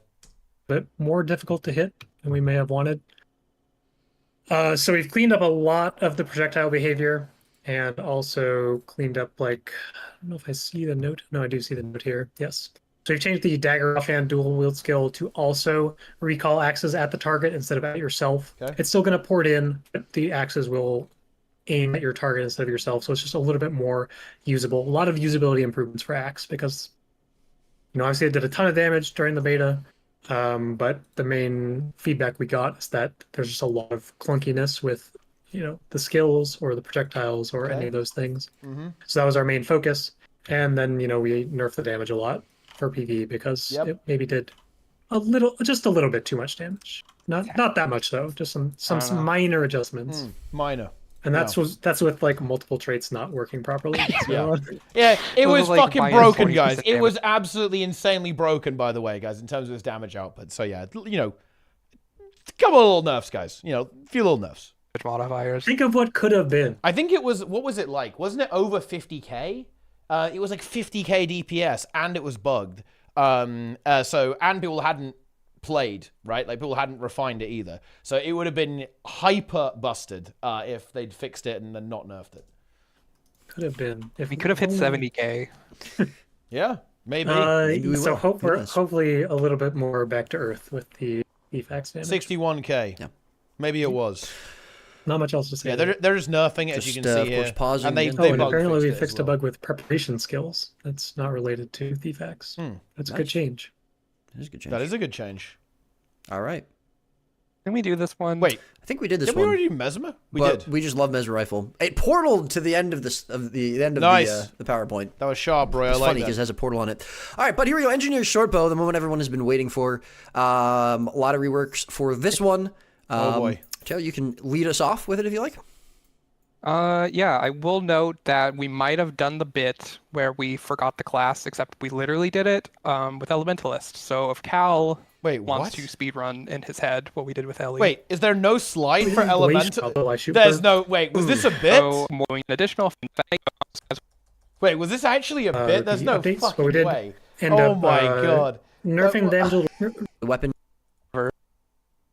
It wasn't a, actually wasn't a bit. They actually did forget the slide. Luckily we didn't do that much for Ellie. There's really only one note that needed to be in here, and that was the. All right. Can we do this one? I think we did this one. Oh, but we just love Mesmer Rifle. It portaled to the end of the PowerPoint. It's funny because it has a portal on it. All right, but here we go. Engineer's Shortbow, the moment everyone has been waiting for. A lot of reworks for this one. Taylor, you can lead us off with it if you like. Yeah, I will note that we might have done the bit where we forgot the class, except we literally did it with Elementalist. So if Cal wants to speedrun in his head what we did with Ellie. Roy was too busy eating these onion rings to make the Elementalist slide, man. Seriously, that's what he does. That's what he likes to go for. Off the top of my head, that's impressive. Luckily we didn't do that much for Ellie. There's really only one note that needed to be in here, and that was the Piercing Pebble change.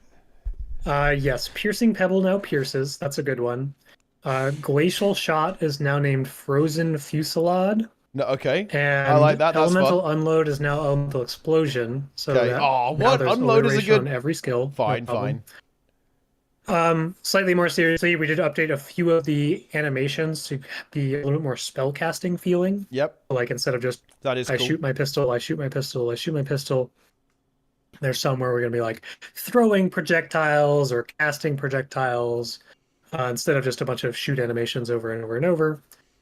And I think that's there's gonna be probably some very good impactful. changes in there too, but Roy didn't put them in the PowerPoint, so that's really unfortunate. If only someone had reviewed it. Holy shit. It's okay. It's okay. Anyways, back to Hold on. Shortbow. I'll go look them up right now. All right, here comes the copium, guys. Here comes the fucking Engineer copium. Okay? Shortbow, Here comes the cope. This Here it comes. Here it weapon comes. Here's the cope. had a bit of a facelift, quite reworked from when you guys last saw it. Yeah, let's see. Yeah. Let's see It'll what you all got. make more sense when we go in game and show it off. But Yeah. basically, almost every skill was touched. The new mechanic for chaining is going to be when you shoot an arrow, That it'll one looks land. cool. So if Roy just shoots off any arrow, you will see there is a white field under it.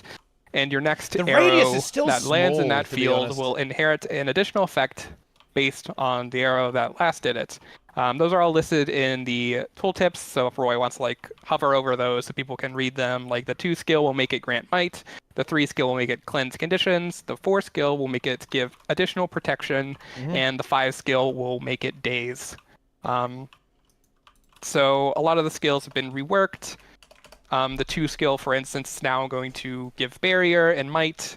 They all Explodes sand, granting barrier and might. 1.2k barrier and then 5 might. And the next arrow that you hit in that area gives another 3 might. Okay. explode instantly. There's no putting it down and then detonating it. It's you press it, it lands, it does its effect. Okay. So that's pretty good. Equipped with a device that spreads shadow magic across the ground on the impact, healing and removing conditions from allies with the initial detonation, healing allies with each pulse afterwards. The next short bow skill in the race will remove additional conditions from allies. It's 2 conditions. So it removes 2 combis baseline, and if the next one will also be another 2 conditions as well, okay? The 3 skill is going to be a heal and condition cleanse when it lands, and it's also going to leave a pulsing dark field that will heal some more. So you're going to get a lot of that heal up front, but also some heal if you stay in it. And then the 4 skill is going to give Aegis and protection, as well as a fire field. It's going to be a pretty big radius, as you can see. It fires multiple arrows that land and explode. And then the 5 skill is going to be that stun, as well as super speed, as well as a blast finisher, a lot of things. And it's going to be a different shape than the rest of them. It's going to kind of fire a row of arrows as it lands, 1, 2, 3. Whoa. So it'll be kind of like a rectangular hitbox deal to kind of stun enemies that are farther away. Okay. Yeah, man, this is really tricky for NG. So you okay, in PvE you're getting more might and you're getting protection and Aegis. That actually does help Heal Scrapper. Would you run this on Heal Scrapper though? Oh, I mean, what are you giving up? You're going to be giving up the barrier on Mace, and you're giving up the block on Mace. And the CC on Mace, but you could maybe get the CC back by using the 5th skill, and you gain protection and Aegis. I mean, you do lack prot, honestly, on Quickness Scrapper. It's quite well, actually, do you anymore? They gave it a new trait that maybe actually helps with that. Oh man, it's so tricky. Oh, it's yeah. It's a tough trade-off, honestly. It's a bit of a tough sell if you're going to play this. And I feel like in PvP, NG's in such a weird spot. I feel like if NG doesn't have a defensive weapon set, it's a bit weird, right? Like, if you don't have a block from hammer or shield, I think it's going to be really hard to survive. Like, I'm thinking, like, would you run a support NG build somehow in PvP? I think you just get farmed, right? You just get... I'm not sure if you would use this in PvP. I'd struggle. Maybe there's some potential in World vs. World, though. In World vs. World, maybe this exists now. Because if you're going to be playing this in World vs. World, you just get 4 Condi Cleanse, because you can use it and then you chain reaction it. You have Super Speed, right, which is just good. That's like a nice thing to have.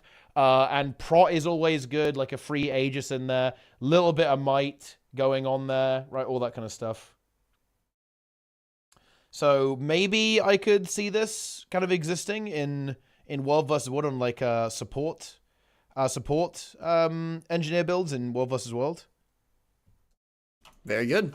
Yeah, so obviously very focused on usability improvements. I guess you've got barrier on the 2 skill, right? The sand one.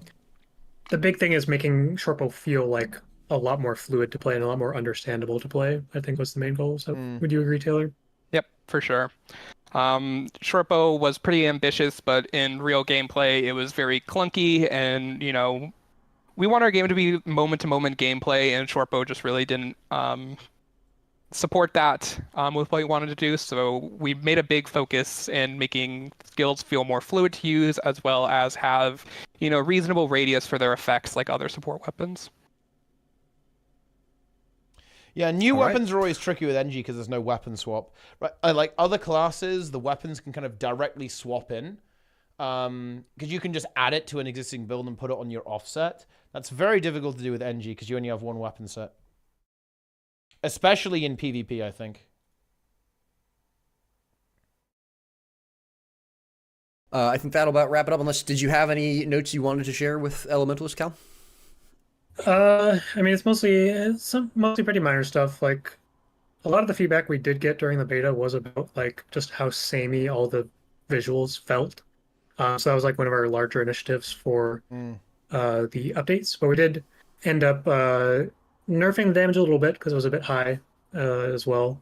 But then also some usability, or not usability, but visual clarity improvements for like when you have a bullet that's going to be displayed on your buff bar now. Mounting and dismounting is not going to remove all your bullets forever anymore. They will come back once you are dismounted. Okay.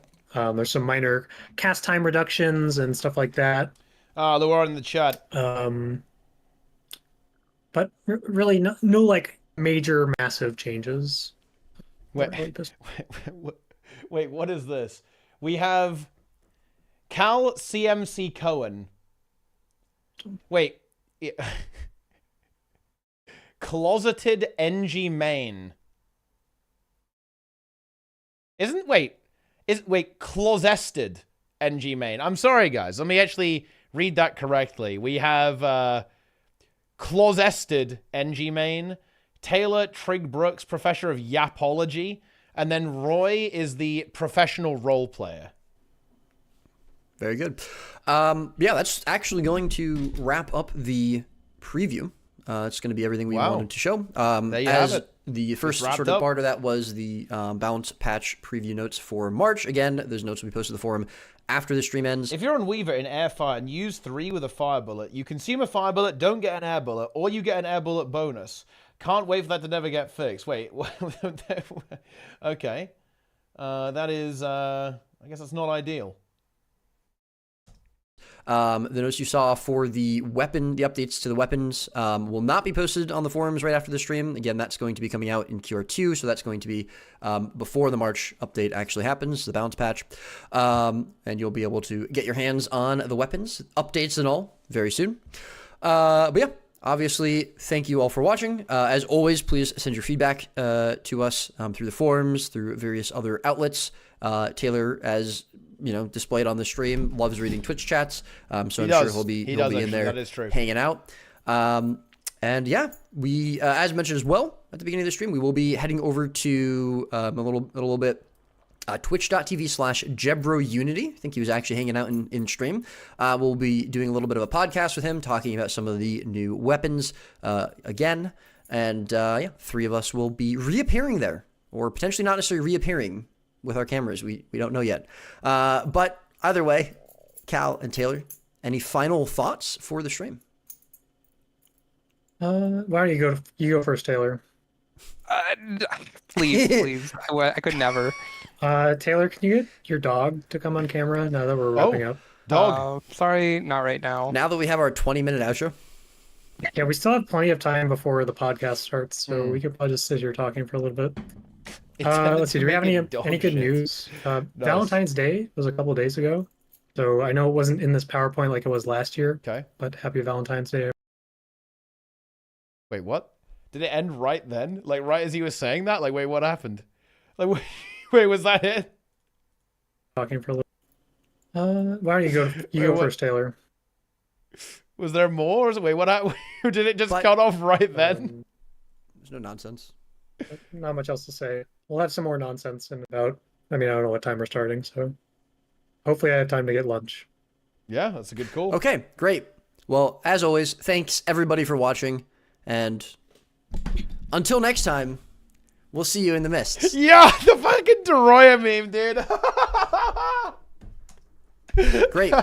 Dude, you know, the funny thing is that most people are not even going to get that reference. Fucking hell, because Doroya is God, man. Let's go. Not much else to say. We'll have some more nonsense in about. I mean, I don't know what time we're starting, so. Yeah, well, that's unfortunate. All right, you guys should probably just wrap up the stream. Like you Wait, should. what did I miss? Now that we have our 20-minute outro. Oh, here we go. I we still think have my plenty of VOD time bugged out or before the something. podcast starts, so Here we go. I'll just sit here talking for a little bit. Let's see. Do we have any good news? Valentine's Day was a couple days ago. Yep. So I know it wasn't in this PowerPoint like it was last year, but happy Valentine's Day, Happy everyone. Valentine's Day. Yep, good. I was alone again. Yep. Thanks, Cal. Yeah, well, that's unfortunate. All right, you guys should probably just wrap up the stream. Like you should say Are your, we your wrapping final up the thoughts. stream? I mean, I guess we I could. will. Yeah, As always, gamers, I'll see you in the mist. No, that's Oh, not. It's no. Trig hit it No, no. first. I You have any like final that. thoughts, Taylor? He was the actual memer. Great. Okay, thanks for being here, Cal. Yeah, obviously, thanks to everyone who puts up with our nonsense. There's no nonsense. Okay, okay. Not much else to say. We'll have some more nonsense in about. I mean, I don't know what time we're starting, so hopefully I have time to get lunch. Okay, great. Well, as always, thanks everybody for watching, and until next time, we'll see you in the mists. Yeah, like Roy meme jacked Trig. That's crazy, actually. He just meme jacked him, like right at the end. Is that? I don't think that's really ethical, to be honest. That's kind of crazy. Wow. That was just a brutal meme jacking right at the end. Wow. Absolutely incredible stuff, guys. We love to see that. We absolutely love to see that. Yeah. Doroya for the first tea time? Yeah, maybe. Maybe we'll get Doroya back in the mix. Roy demoted to silver ore placement. Is that like a... do you perceive that to like really like low ranking? Like really low ranking? Like to your... You're only placing the silver ore, nothing above that? That's like the maximum you've got? Well, I'm not gonna lie, that was entertaining. The stream is over. He's demoted. Dude, look at the size of that tooltip. It's huge. It's actually insane. It's gargantuan, my friends. Absolutely gargantuan. Right. Now I'd actually better do the segment for the YouTube people, guys. Like, the YouTube people have got to watch me react, but now we've actually got to read it. I think I'm probably going to split it into two, guys. I'll gather up all the screenshots for the new weapons and talk about that tomorrow, I think.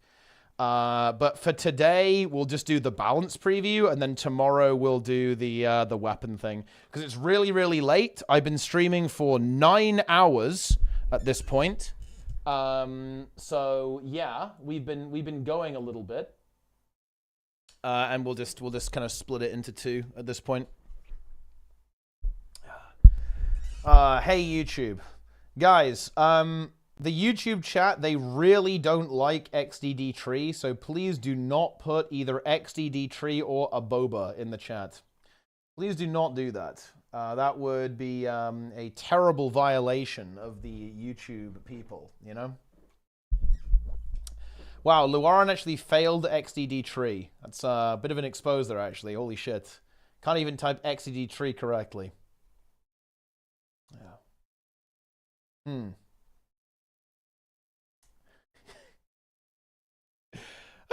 Not the biggest balance patch in the world, but some pretty interesting stuff in there.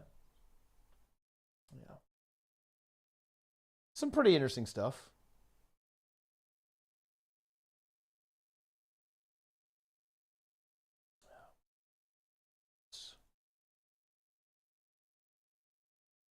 Boons. What was your favorite moment? I think my favorite moment was when Roy said he was alone for Valentine's Day. You know, honestly, knowing I enjoyed that. Yeah, Very, very nice. Jester and I are live reacting to your stream, by the way. Ooh, that's a bit of an expose. That is actually a very, very big expose. Yeah. Are you glad you have a chance with Roy? Honestly, I am pretty glad about that. I think anyone would be. Yeah.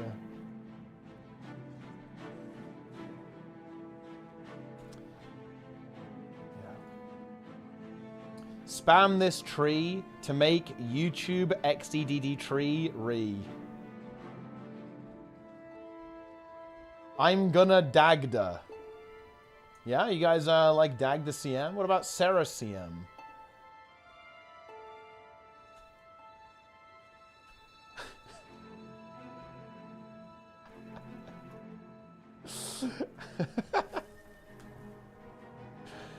Alright, we better do some reading here, guys. Wait, what the hell is this? Wait, the Covenant has attacked. Covenant, behave yourselves. The Covenant must be well behaved. I see the wide Stegers and the XDD trees and the Abobas. Have you seen the little Guild Wars 1 change? What do they do to Guild Wars 1? I think I saw a tweet about it, but I didn't read it because I was getting out of bed. And therefore I didn't read it. Boom. That is reality. I'm going on Twitter to find it. Guild Wars. Okay, here we go. Game updates. The title music has been updated to commemorate 6 years of uninterrupted service without downtime. The title music now features the Prophecies theme, Remastered Hybrid, oh that's cool, the Factions theme, the Nightfall theme, Eye of the North theme, various pieces of ambient music. We've done enhanced graphics, extended drawing, more detail, and anti-aliasing support, camera field of view improvements, particularly beneficial for larger vertical displays, chat upgrades to mitigate spam, expanded frenzy capacity, general latency enhancements, introduction of the weapon set. Oh yeah, they're still kind of doing stuff there. That's actually really cool. I seem to recall that... Wait, do you get the different load... I think there's a way to force the old loading screens, right, in Guild Wars 1? I think in particular, the one I found really good was this the Factions one or the Nightfall one? I'm not sure. The one where your character is kind of standing on a platform, like surrounded by water. I found that one to be particularly striking, actually. I think that one looks it looked and sounded fantastic.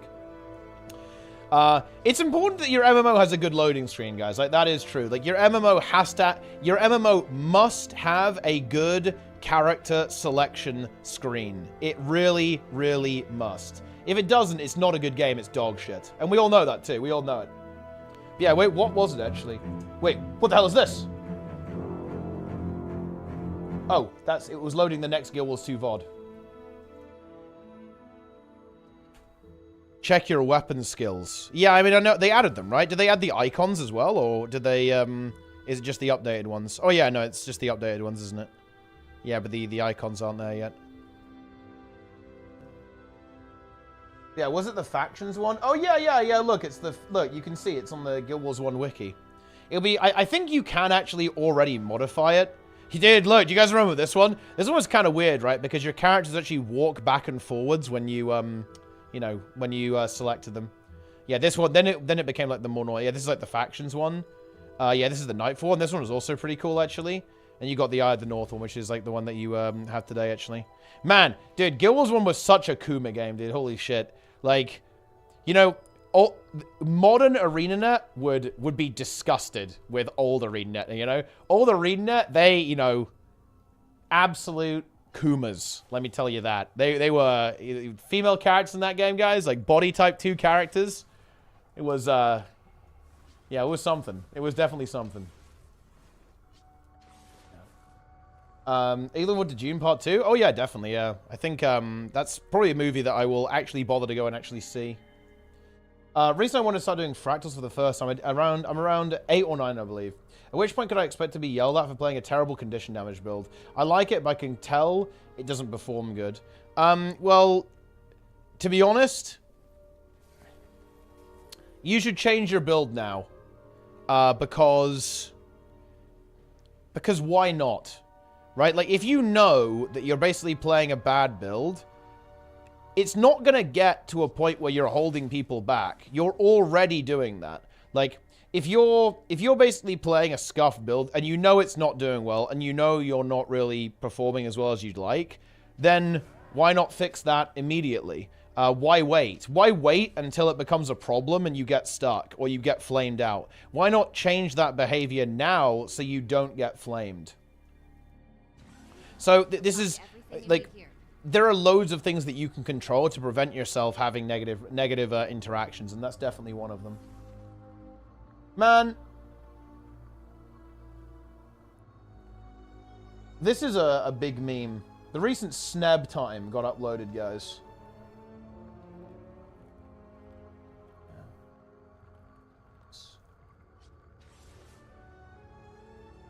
Incredible.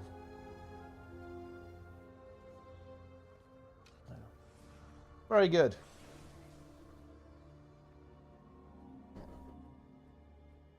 My favorite players who don't use the 50% damage potion in fractals. I mean, yeah, that is trolling. Honestly, it's not the offensive one is whatever.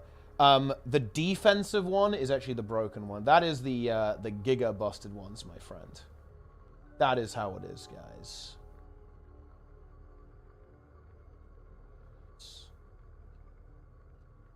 And the mobility one, actually, that's true. The mobility one is also insane. You love to see it. You love to see it.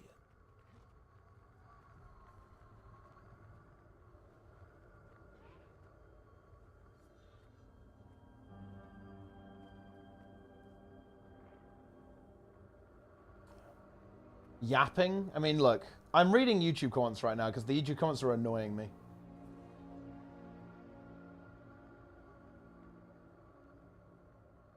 Safari leech inspection?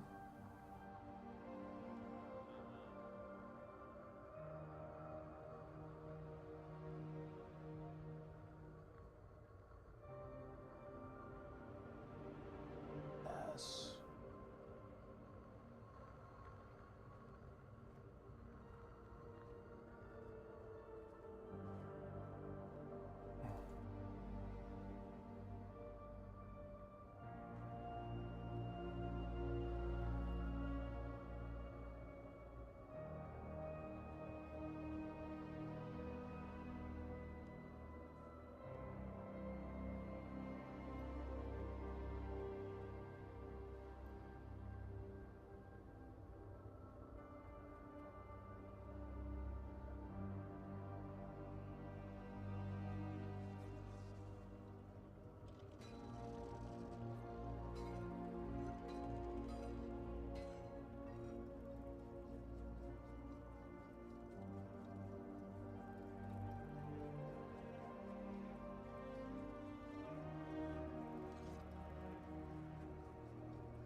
You'll find everything you need here.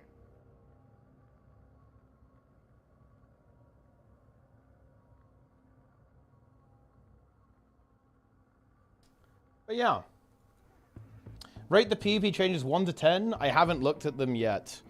It's not a giga patch, to be honest, Floody. Not like an Omega patch. In terms of PvP, I would say like the big PvP one is that Thief, the Shadow Portal, opening the Shadow Portal doesn't stun break you anymore.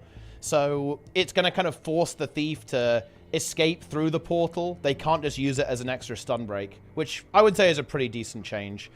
You could maybe go even more aggressive on that and make it so you can't even use it while you're stunned and give it like a very, very short cast time or something like that.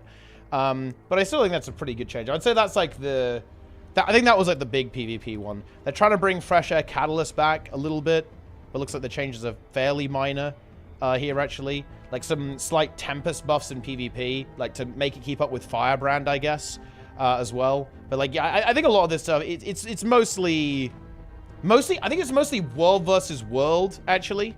A lot of changes for world versus world around support Mesmer, around support Necromancer, and support Druid as well. And support Rev, and support Druid, and support Chrono, and support, yeah, all that kind of stuff. That's like, I would say, like the really big changes, kind of across the board.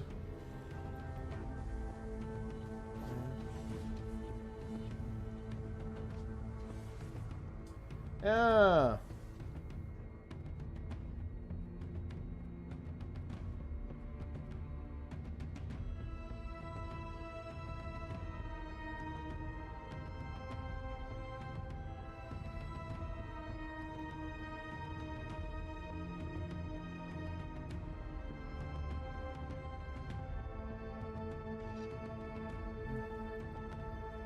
Yeah.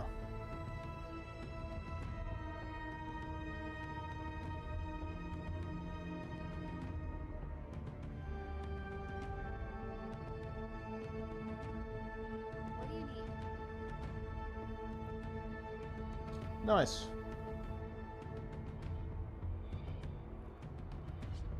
React? You guys want React? You guys want React content? Alright, fine, we're doing React content, because I actually am quite tired, I want to sleep. All condition Zerker. Full Viper set with Berserker runes or Firebrand runes? Not sure what to go with. Well, I mean, if you're giving quick... Well, you don't even need that much boon duration as quickness Berserker, I feel like. But I mean, I don't know. Like, what even is the correct rune for Condi Berserker? It might not be any of those. Let's see what it is. I'm looking it up for you. You want Rune of the Trapper and Relic of the Fractal if you want to do damage. Boom. There you go. Enjoy. That's insane.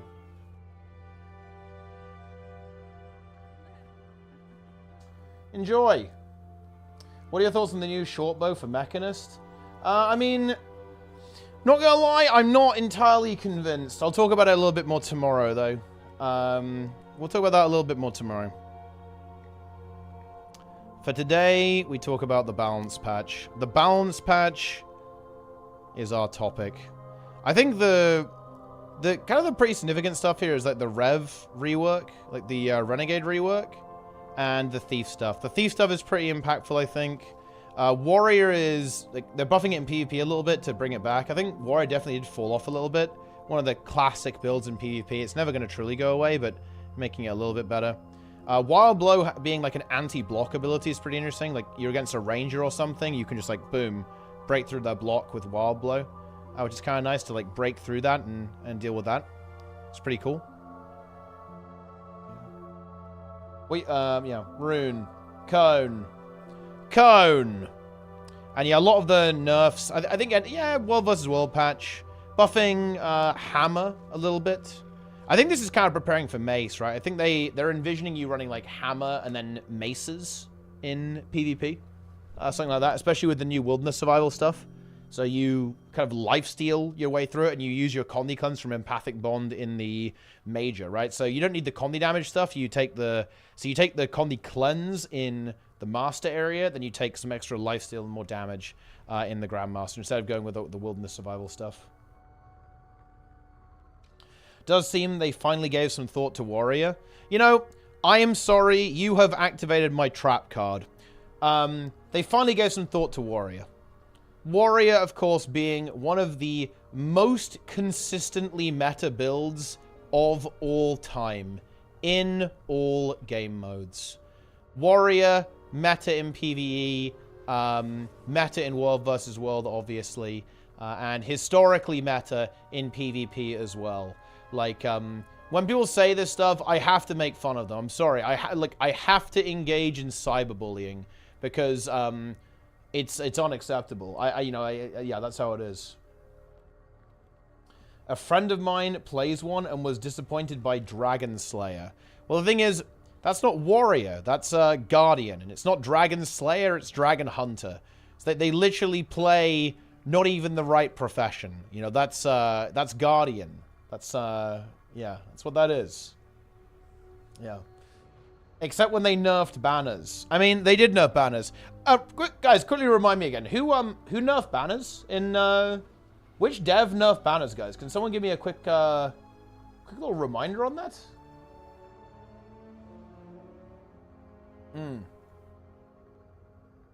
Yeah.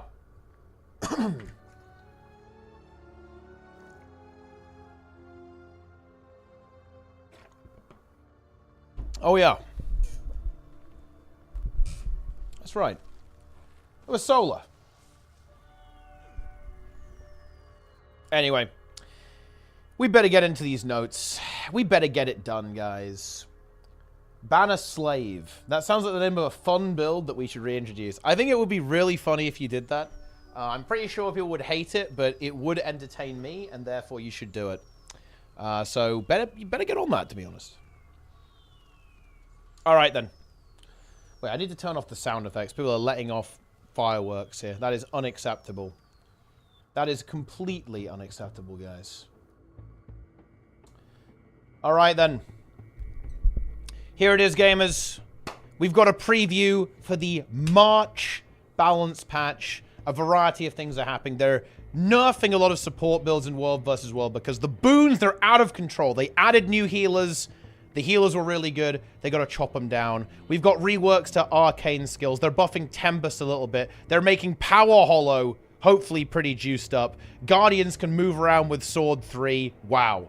Absolute insanity, my friends. Well of Precog gives stability now.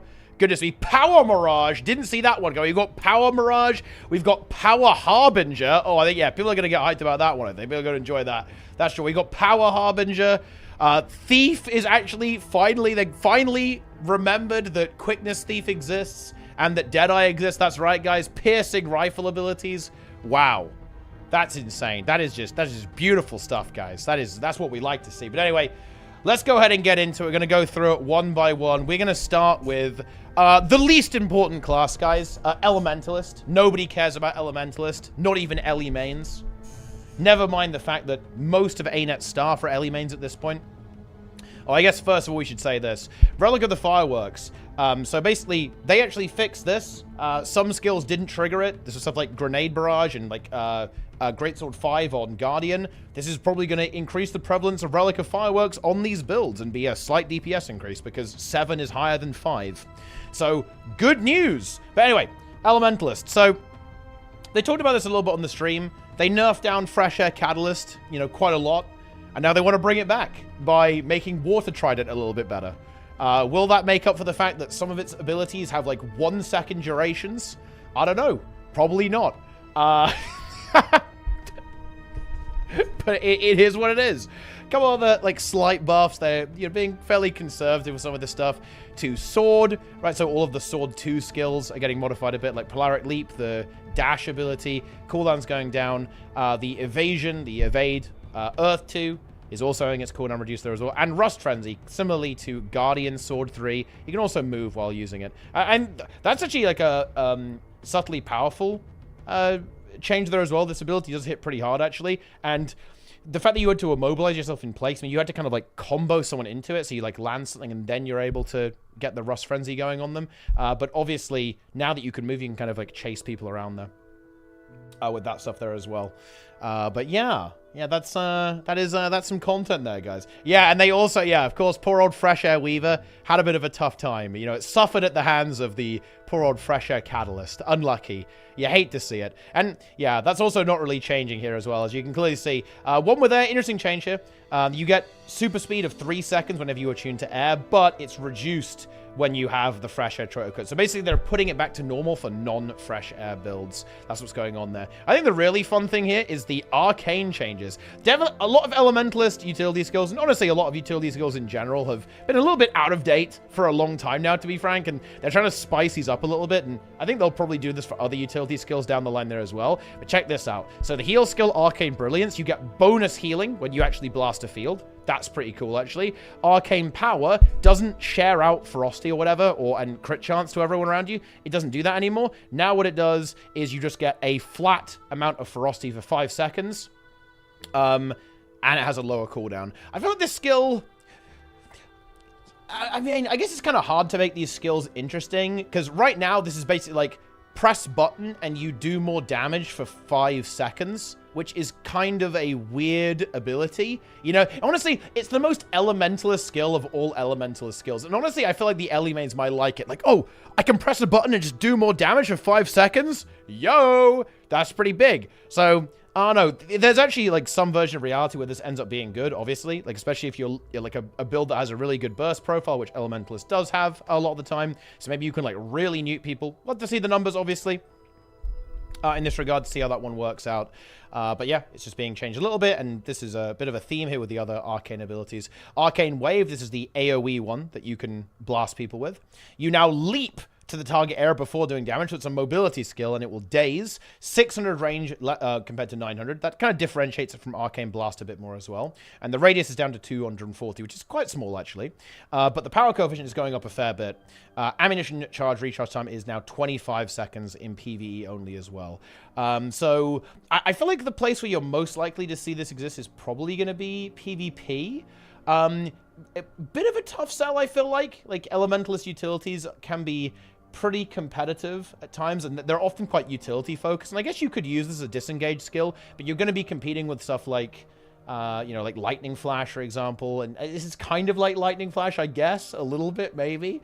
Because it's got an offensive component as well. And, like, AoE daze is always going to be pretty good. And it's going to hit pretty hard. Like, 1.7, that's quite a high number, actually, for PvP. Especially seeing as I imagine it will still be a guaranteed critical strike as well. So you get a guaranteed critical strike with a 1.7 coefficient. It's pretty decent. You know, pretty big damage there.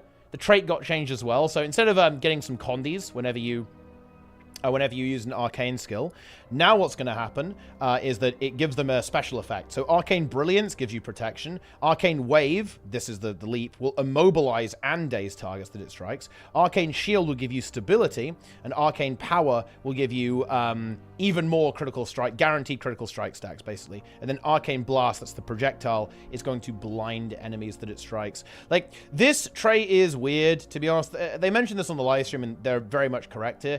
Like, and this is kind of a balance issue in and of itself, right? Like, the Arcane Grandmaster slot, especially in PvP, it's always been dominated by Evasive Arcana. The amount of utility and value you generate from that trait, so being able to heal yourself when you dodge and cleanse a condi when you're in water, burn people, blind people on dodge in air, it's such a versatile and powerful trait that it's really difficult to dislodge this. So in PvP, I'm struggling to see this, but, oh no. Who knows? Who knows, guys? You know, what do I know? I don't know anything, okay? I know nothing. I know less than nothing about this game. Yeah. But yeah, I think the loss is a meme, okay? I guess you don't get the... I wonder if you also got the Ferocity, actually, when you use an arcane skill. So maybe you still got the damage increase, too, and we'll see how it goes out. But yeah, that's kind of all the stuff that happened with Elementalists. So kind of some PvP-oriented changes. Not too much for PvE, but a couple of things for PvE here as well. So Archimonster's Training, that's the healing modifier, the minor Grandmaster trait. Just another 5% extra healing there. That's just nice. 5% more healing is always good. That's in all game modes. Wash the Pain Away. The radius is up to 240 on the first pulse and 360 on the second pulse. There's also kind of a more streamlined thing, so you can land your really big heal, because the first heal's the biggest, more consistently. So that's going to be really nice in all game modes, obviously. And Tempest hasn't been the preferred support in PvP for a while, so definitely does, like a little nudge, I think, can be quite useful. This is some more usability, some more output is always good. Big targeted change, and this is going to be a theme. Spoiler alert, ArenaNet want to get rid of alacrity, or like high alacrity uptime in PvP and World vs. World. And you know what?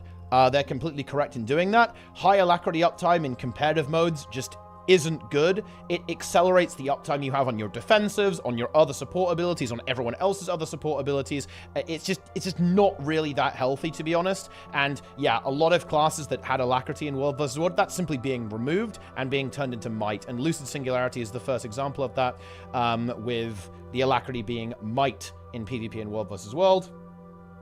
I think that's good. Overall, Elemental Bastion gets buffed to kind of compensate that a little bit, because you don't have a lack anymore, so you heal a little bit more. Sure. Okay, yeah. Take us back, guys. Take us back to the HOT meta, where we're just covered in heal Tempest. That's what I'm talking about, guys. That's going to be some good stuff there. Fantastic stuff. And then Bolstered Elements. This trait now causes stances to grant barrier instead of protection. So...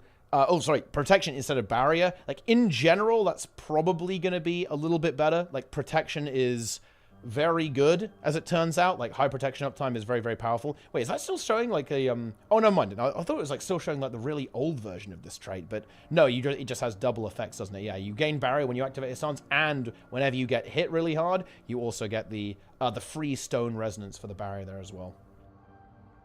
Yeah, but there it is. That's all the stuff for Elementalists. So again, mostly focused again around on like kind of dealing with alacrity in world versus world and reworking the arcane skills, as we can see here, which could have some ramifications for PvE, but honestly not the most exciting patch in the universe for Elementalist mains, that's for sure. But what about engineers? Look, guys, glue shot buffs. This is what I'm talking about, guys. It is glue gaming, which is going to be relevant because they are looking to push power Holosmith, and they're making the power coefficient on glue shot very, very high.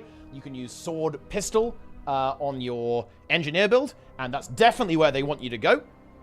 That's for sure. And they want you to use the mega heat trait, right? What's it called? Like the extended capacity unit, whatever it's called. I don't know what it's called, but the one that gives you 150 heat, that is what they want you to use. And you can clearly see that because look at all this stuff. Laser disc, when you're over 100% heat, so when you're overcapped, in other words, going into that extra range that you get from the Grandmaster trait, 50% more damage on your laser disc. Blade burst cooldown, that also kind of goes along with laser disc, obviously. That is going down to a 20-second cooldown in PvE. Nice. Wow. Big damage. Insane DPS there, guys. Power Holo, already pretty good, actually. But with these nudges, that's also just going to simply improve it even more so. They wanted you to auto-attack less as well. So basically, the Gleam Saber, this is when you finish your auto-attack chain, it recharges your other sword skills. So that's going to be less now. And you might go, oh, wait, that's a nerf, right? Well, to kind of compensate for this, they're just baseline reducing the other cooldowns here a little bit. Pretty much to kind of compensate for that, so you're just going to end up like pressing these more, right? Like it's not really going to change that much, right? Less auto attacking, more pressing the other buttons. Very exciting. I'm not sure I'm a huge fan of that. Like I'm not really a big fan of the whole like press every button on cooldown mentality that happens with Guild Wars 2, but it is what it is. Either way, I think Power Holo is pretty much one of the absolute favorites when it comes to PvE, so I mean, I think people are going to be happy about that. We're going to be full of joy and wonder and fantastical gaming. You know, it's really good stuff, guys. Prismatic Converter. These are actually just two quality of life changes, by the way. This just says these traits will now properly activate when you don't leave Holoforge directly, right? Like previously, this was basically tied to the actual F5. Now it's like whenever you swap out of that as well. I changed the Mechanist. We'll go over the other stuff later. Don't worry. I haven't forgotten. Mechanical Genius. Cooldown penalty while being far away is down from 50 to 20%. I still thought they could probably increase the radius a bit. The mech AI is a bit cumbersome to deal with, especially, by the way, if you're dealing with the ranged version. The ranged version of the mech just has this tendency to get stuck away from you and kind of just ruin itself, which is a little bit annoying. But yeah, like one day they're just going to slowly reduce down the penalty for Mechanical Genius to 0%. We're nearly getting there, guys. You know, we're on our way. We're getting there. We're getting there. We absolutely are.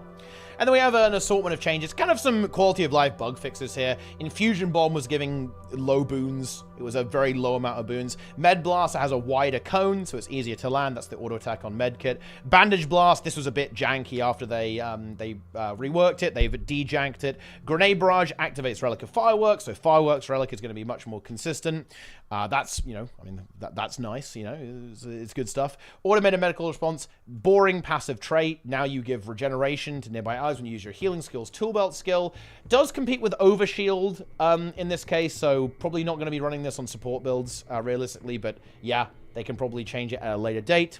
Mecha Legs, this is actually a powerful trait. Actually does see a decent amount of play because it's just classic, you get more movement speed and slows don't work on you nearly as well. Now you gain resistance on dodging, so that gives you complete immunity to any kind of impairing effect, which is pretty interesting.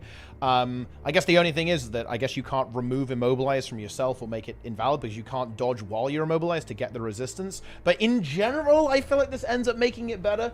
Like the baseline movement speed is a bit of a feels bad, of course. But again, you're going to have swiftness pretty much all the time, or at least, you know, super speed and stuff like that when you're playing engineer in competitive. And you also have the ability to use your leap to leap. You can use your Holoforge 2 to break out of all snares and stuff like that.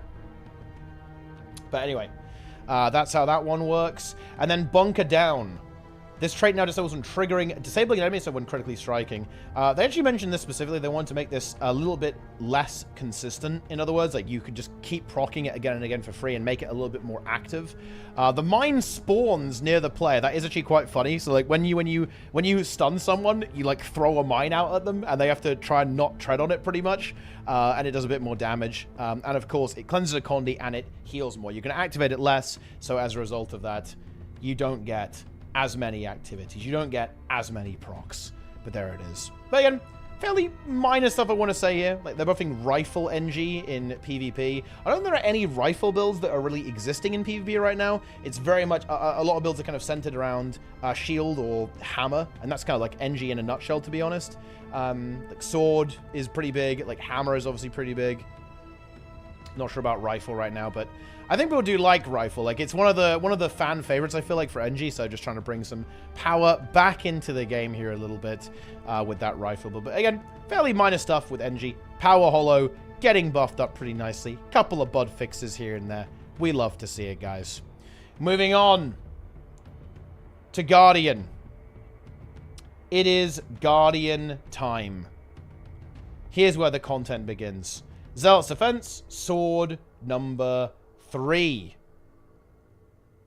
You can move while using sword 3, and the projectiles don't get stuck. This is actually a bit of a theme. They did this on a lot of the new weapons too, like the Thief Axes and the Necromancer auto attack. Look that they kind of went for this, and they tried to generally improve projectiles, I think, which is kind of interesting to see, and also pretty good because projectiles can be pretty weird sometimes. It's a nice quality of life. Like I think on PvE builds for Guardian especially, you can really get animation locked a lot. It's one of the pain points of that build, I want to say. So basically reducing the amount of that is always nice. I think there's a couple of builds that could probably benefit from this, because I think stuff like this is why you end up with low play rates on certain builds. It's not because they're bad, it's because they can feel really unfun to play sometimes, and like a little bit frustrating to deal with when you have this many animation locks. It can really slow you down and chain you. You can be shackled to your own build. So nice change, good quality of life to have that. For our wonderful dragon hunters, or, well, anyone who uses sword main hand to DPS, I guess. Feel My Wrath. You gave super speed in addition to quickness and fury. Very kind of cool for PvE, to be honest. This means that Firebrand, support Firebrand, or any other kind of support Guardian build, or if you just take this, for example, as a utility skill, like you might take this on even on a DPS build, right? Just to have that utility, because you know, elite skill on Guardian is not always... It's quite flexible, actually. You know, they're kind of situational, so you can definitely fit this into a lot of Guardian builds pretty easily. And now you give super speed as well, which is a really powerful effect, and that's nice to have on Heal Firebrand. That's something it couldn't do before. And if you think about it, it's kind of fair, right? Because Guardian used to be kind of the king of stability, not really anymore. So now it's given away its special power. It's kind of borrowing a couple of things from other classes too, like the super speed. So I think this is pretty interesting. It's a very stacked ability, though, pretty weird. It's got quickness, fury, and super speed, so a lot going on there at the same time. But you can definitely hold it. Like, you'll have over 100% uptime, so you can definitely delay this a little bit if you know you're going to need the super speed at some point to use situationally for your team. And that's 600 radius super speed too, which is quite nice, because of course that is a shout. This is a PvE thing, though. Like, realistically, you are going to want the stun break mantra or on Firebrand a lot of the time, or you're going to want renewed focus for Guardian in competitive modes, because, oh boy, renewed focus is one hell of an ability. Invuln and resets all of your really powerful cooldowns. Yeah, quite difficult to compete with that, let me tell you that. Pretty good stuff. Vigorous Precision. This is whenever you land a crit, you got Vigor, and there's no ICD, and it's whenever you dodge, you're going to get some Vigor as well, but the duration is going down. This is a bit of a theme. It looks like ArenaNet want to move away from procs. So in other words, on crit, this happens. And there's a lot of changes here that mirror this. We'll see some more later on, and we've already seen some, of course, right, previously. I feel like we might actually see a lot of the random procs on traits just being removed and changed into something else, which I think is fine, to be honest. Like, realistically, a lot of this stuff, you're going to assume you have it up all of the time anyway with stuff like this, because crits are so common that you do, right? So the random component is kind of pointless on a lot of these traits, so that kind of makes sense to me. But yeah, that's how it is. This trait it's probably going to be basically the same. I guess maybe even slightly better, because you've got no internal cooldown now, so you can get your Vigor uptime Get your vigor uptime in there pretty easily, which I guess could potentially translate into some survivability improvements as well, right? Like high vigor uptime is one of the best things you can have in PvP game modes. Although you kind of already, you would already have a lot of vigor in PvP anyway, right? I think this is a bit of a nothing change, to be honest, in terms of like how it's going to work. You're going to have it anyway. Focus Mastery. Protection from this trait will now apply when Shield of Wrath expires instead of when it activates. This is just like a bug fix. I feel like this is one of the least commonly used traits in the entire game, and it's going to remain that way. Redemption. Increase the duration of Lesser Litany of Wrath from 3 to 4 seconds. So this is the talent that when you activate it, the trait. When you activate it, you get a little mini Litany of Wrath, which is an incredibly powerful effect. Overall, what does this actually compete with? I need to quickly check. I think it's in Radiance, right? No, it's in Valor, actually. Oh, yeah. This is the one. Yeah, this is like the protection thing that got reworked, right? Yeah. They removed that AoE prop thing, and they added this to it instead. But then you're going to have to give up. Well, it's a little bit tricky to kind of fit this into your build, isn't it? There's some pretty good stuff in there, actually. But on the other hand, I don't know, maybe on like a Core Guardian build, you could make this work, actually. Some kind of like crazy Core Guard build, like the good old days of teleporting onto people and one-shotting people with hammers. You get your third skill going, and you get some really big damage and heal yourself up pretty effectively. I can definitely see that happening. The kind of the Monk's Focus Guardian Judge's Intervention build. I imagine that definitely still works. It's kind of superseded by elite specialization builds that exist, but it is a bit of a theme, actually. Like ArenaNet have been looking to kind of improve some of the core builds and make like core a thing in PvP, which does make a lot of sense, right? Because they aren't doing elite specializations right now, and if they want new players to be able to have a go at PvP, you want to make sure that there are some good core builds that exist so that those players aren't just going to get completely obliterated by people who have the expansions or have the expansions that have elite specializations attached to them. Glacial Heart. This trait no longer chills and damages enemies that you disable, and instead heals the user when disabling, immobilizing, or chilling an enemy. And of course, it will chill when you land your hammer too, as well. So it's gonna feed into itself there. Pretty interesting, actually, in this regard. So basically, just a bit of free sustain on Guardian builds that want to use hammer. Here. It's a pretty competitive trait slot, though. Like, in particular, when I'm thinking about competitive modes, this is the AoE cleanse on your F2, and that is a very, very, very, very, very good trait to have, because it already augments a very powerful, the ability F2 already cleanses anyway on Core Guardian, and then if you take that, it cleanses even more, and it will also support your allies, actually. So, more of like a more selfish option, in a way, and a little bit less Condi cleanse. But I'm not sure if this really necessarily makes it more competitive. Maybe like a little bit more, because having some sustain versus like a little bit more shutdown, a little bit more snare. It's definitely a side grade here for sure. But again, I kind of struggle to see it getting taken in a lot of situations. I feel like it's most likely to be taken in PvE almost, right? Like purely because the other options aren't super attractive in PvE. In fact, you usually take this in PvE just for like the little bit of extra damage, right?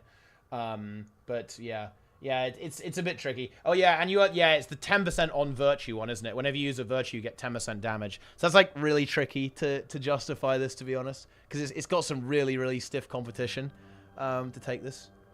Yeah, you took this in PvE before they made the Virtue one do 10%, but then you take the Virtue one because you get more damage with that one. But yeah, kind of good defensive option there, right? Like if you want to heal yourself. Honestly, I could see this being really good for sustain in PvE. Like, funnily enough, like Guardian sustain in PvE is sometimes a little bit mediocre. Self-sustain can be a bit mediocre sometimes compared to some of the other DPS options. So you could maybe take this if you need to heal yourself a little bit. Depends on the numbers, though, obviously. Anyway, after we got distracted by Glacial Heart, it's time for Willbender. You now get access to Repose as long as you can complete the skill, even if you do not unroll 5 hits. Yeah, this was like a really hard requirement, man. Like, you had Flash Combo, and you had to land all of them, right? In order to... in order to actually activate this ability that then teleports you back. So now you always get it. So this is kind of a cool skill. This is like a very in and out thing, right? Like you're going to be able to go in with the flash combo, boom, and then get out immediately. And I think Arena is probably seeing this as kind of an alternative for Willbender. against something like Judge's Intervention, right? But even more evasive, right? Allowing a Willbender to kind of go in and go out a little bit, almost leaning into a more thief-oriented playstyle, right? Like, and I think that would be really cool to see, actually. Like, if Willbender could end up being a little bit like Thief, that could be pretty interesting. Like, Thief has always been this thing in PvP that has had basically no competition. Like, nothing is a Thief, really. You could argue that maybe some eras of the Mesmer in PvP, right, were a little bit thiefy, especially when you had Portal about the place, kind of like really very rotation-oriented class. Could be cool if there was something like Willbender that was kind of leaning into this like very evasive playstyle that kind of goes in, blasts you, then gets out, very squishy, kind of glass canny. And abilities like this kind of like lean into that as well. And this ability is very similar to Shadow Step, right? If you think about it, right? Shadow Step, you teleport, and then when you teleport back, it will stun break you, and you are able to you're able to, remove colonies from yourself, right? And this is exactly what this ability is going to do. This skill now heals and removes conditions from you after shadow stepping back to your original position. Roiling Light, in fact. Reduce the roll duration from 0.75 to 0.5 seconds. The roll distance is unchanged. So just a little bit snappier on this ability. This is the stun break, of course. So just like a little bit snappier. Allows you to connect the stun a little bit more, right, as well. So you can roll out, then boom, roll back in again. Just tightening up Willbender a little bit. Here's the really fun one, though. And man, it really sucks that Renewed Focus is so good, right? Because I feel like Renewed Focus is just not going to be able to yield against some of these skills. But check this out. Heaven's Palm. The skill now evades attacks and finishes your targeted foe if they're down and no other enemies are nearby. So if you've kind of finished someone off and they're isolated, you can like, bam, leap on them with Heaven's Palm and just like annihilate them. Just finish them off. I actually think abilities like this are actually quite good for the game. I think Stomp abilities existing is good in a universe where you have res abilities, right? Because right now it's almost a bit one-sided, right? Like, you have revive abilities, but there aren't really stomp abilities that exist. You had Warrior for a time that did actually utilize War Banner to both revive allies and stomp enemies, which I think is pretty good. Like, I think you want to be able to finish off people, especially when you have, like, a lot of revive power, a lot of, like, instant revivals that you can use. On support builds in particular. So I think having kind of like an opposite number to that is actually pretty important. Will this be good? I really struggle to see it, because like without Renewed Focus, like, you're so vulnerable. You're just such a... Guardian is just quite reliant on that skill in general, which is kind of another can of worms that you could really delve into, to be honest. And finally, this is such a fun meme skill, but they de-memed it. Look at this. Deathless Courage. This was the one that says you can't die, right, while your courage is up, right? Like, you hit your courage whenever you kill foes, it extends it up to a certain point, but you can't die while you have this. Really fun RP, but ain't it the fun police. They're here to shut us down. This trait no longer removes Aegis from Courage, reduces the duration of Courage, or causes enemy deaths to increase the duration of Courage. This trait now grants the Guardian strike damage and condition damage reduction while Courage is active. It actually doesn't say that it doesn't say that it doesn't prevent you from going downstate, actually. Funnily enough. But I think it isn't going to. I'm pretty sure what they mean here is that the effect has been completely replaced. So you don't get extra courage. It doesn't remove the Aegis, though, so you still get the Aegis at least. Because honestly, yeah, they did this weird thing where all of the Grand Master traits on Willbender, like, removed something and made your F skills worse, but also made them better in another way. The whole trade-off thing was in play on Willbender a lot, and it just was not fun. It was, like, really, really unenjoyable to deal with. It was, like, a huge Phil's Badman, but... yeah, it is what it is, okay? And I think they just wanted to make this... I think they wanted to make this ability a little bit less niche. I think Arena's got to be a little bit careful here if you're going to sacrifice flavor to make something almost like a bit more standardized, so it can... a bit more standardized so it can fit into more builds, because something like this is always going to be incredibly niche, right? This is a very niche effect a lot of the time. And also the other options are actually pretty solid, to be honest. The other Grandmasters. So this is going to probably nudge it in the other direction, right? So while you've got your courage up, you're going to be taking, I assume, significantly less damage. I could see it being like 25%, maybe even more than that. Maybe even like 33%. So like double prot, basically. Like prot, and then you can combo it with that resolution, and you can combo it with protection again, which is going to make you very durable. Like, effects like this can definitely be very powerful if you want to be a more durable, tanky-oriented style of build. And now, honestly, we've got through the warm-up changes. I actually did read these. I did pre-read these. I pre-read everything. But I kind of forgot they were very chill. Like, a lot of these changes, these are just like, oh, what a lovely, relaxing balance patch. Oh, Power Hollow's a little bit better. Oh, wow, isn't that nice? Oh, look at this. You know, we made Heal Tempest heal 5% more. Didn't buff the boon radii for PvE, but, you know, you heal for 5% more now. Wow, isn't that comfortable? Isn't that lovely? But now we're getting to the real stuff, guys. Now we're getting to the real changes. Here we go.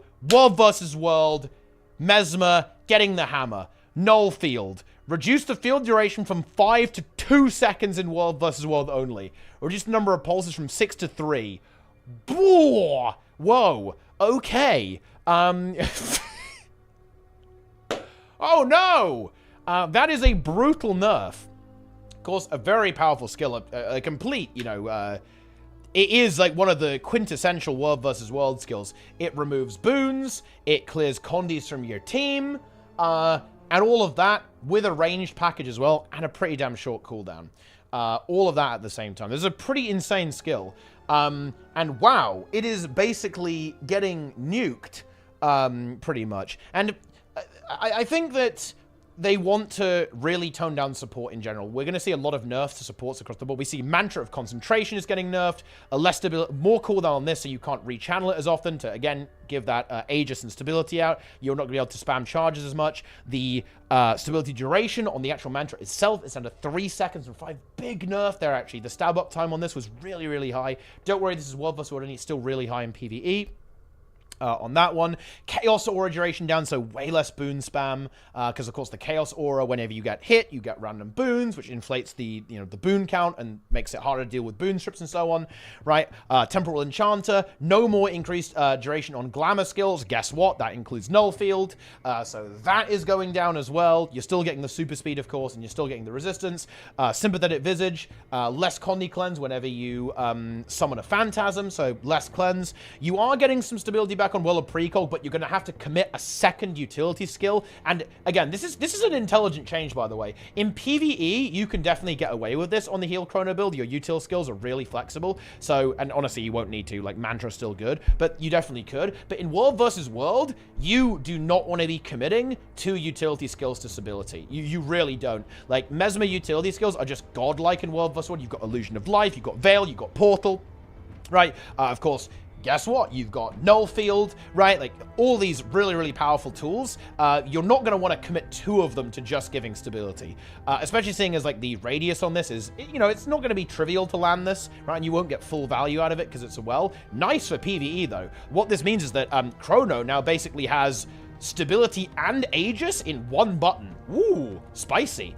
So that's kind of exciting for the support Chrono build. And actually, any Boon Chrono build, like Boon Chrono, can definitely slide this into the build pretty easily and get a 2-for-1 deal, which is really, really nice as well. But yeah, double Chrono, still pretty nifty. Most notably, they haven't removed Alacrity from Chrono in World vs. World, and the reason for that is because they'd have to fundamentally change the Grandmaster traits to do that, so it's still going to be there. It's going to be one of the more reliable ways that you can still give yourself a little bit of Alacrity in World vs. World. Wouldn't be surprised to see them actually hack away at the duration if it remains an issue. If people do start running, like, degen double Chrono comps, because people are running Chrono a lot right now. Like, I've been told that, you know, Chrono's even replacing Guardian in some situations in a lot of these groups, because it just gives stability and it has all of that utility packaged so well. You've got the cleanse, you've got the stab, you've got the boon application, you've got the utility. It's really, really powerful. You've got resistance, you've got super speed, you got it all, right? You really do. So if people do start running, like, really crazy, like, degen double Chrono or just, like, spamming Chronos all over the place, they'll definitely look at this and they'll probably hack away at the Alacrity. They'll probably target some of the boon output as well, maybe a little bit more, even after some of the nerfs to Chaotic Transference here as well. But I think the Chaos Aura was definitely a big part of it, alongside the stability uptime, right? Like, stability uptime is king in World versus World, and dealing with that by increasing the cooldown of Mantra of Concentration and reducing the duration, I think is pretty important. to do. So I think these are some very solid changes overall for the world versus world perspective. Master Fencer, you're now going to give personal fury duration increase on yourself. Basically, this used to give self fury pretty much all the time, and now it's going to do that again. Kind of a PvP thing, I want to say.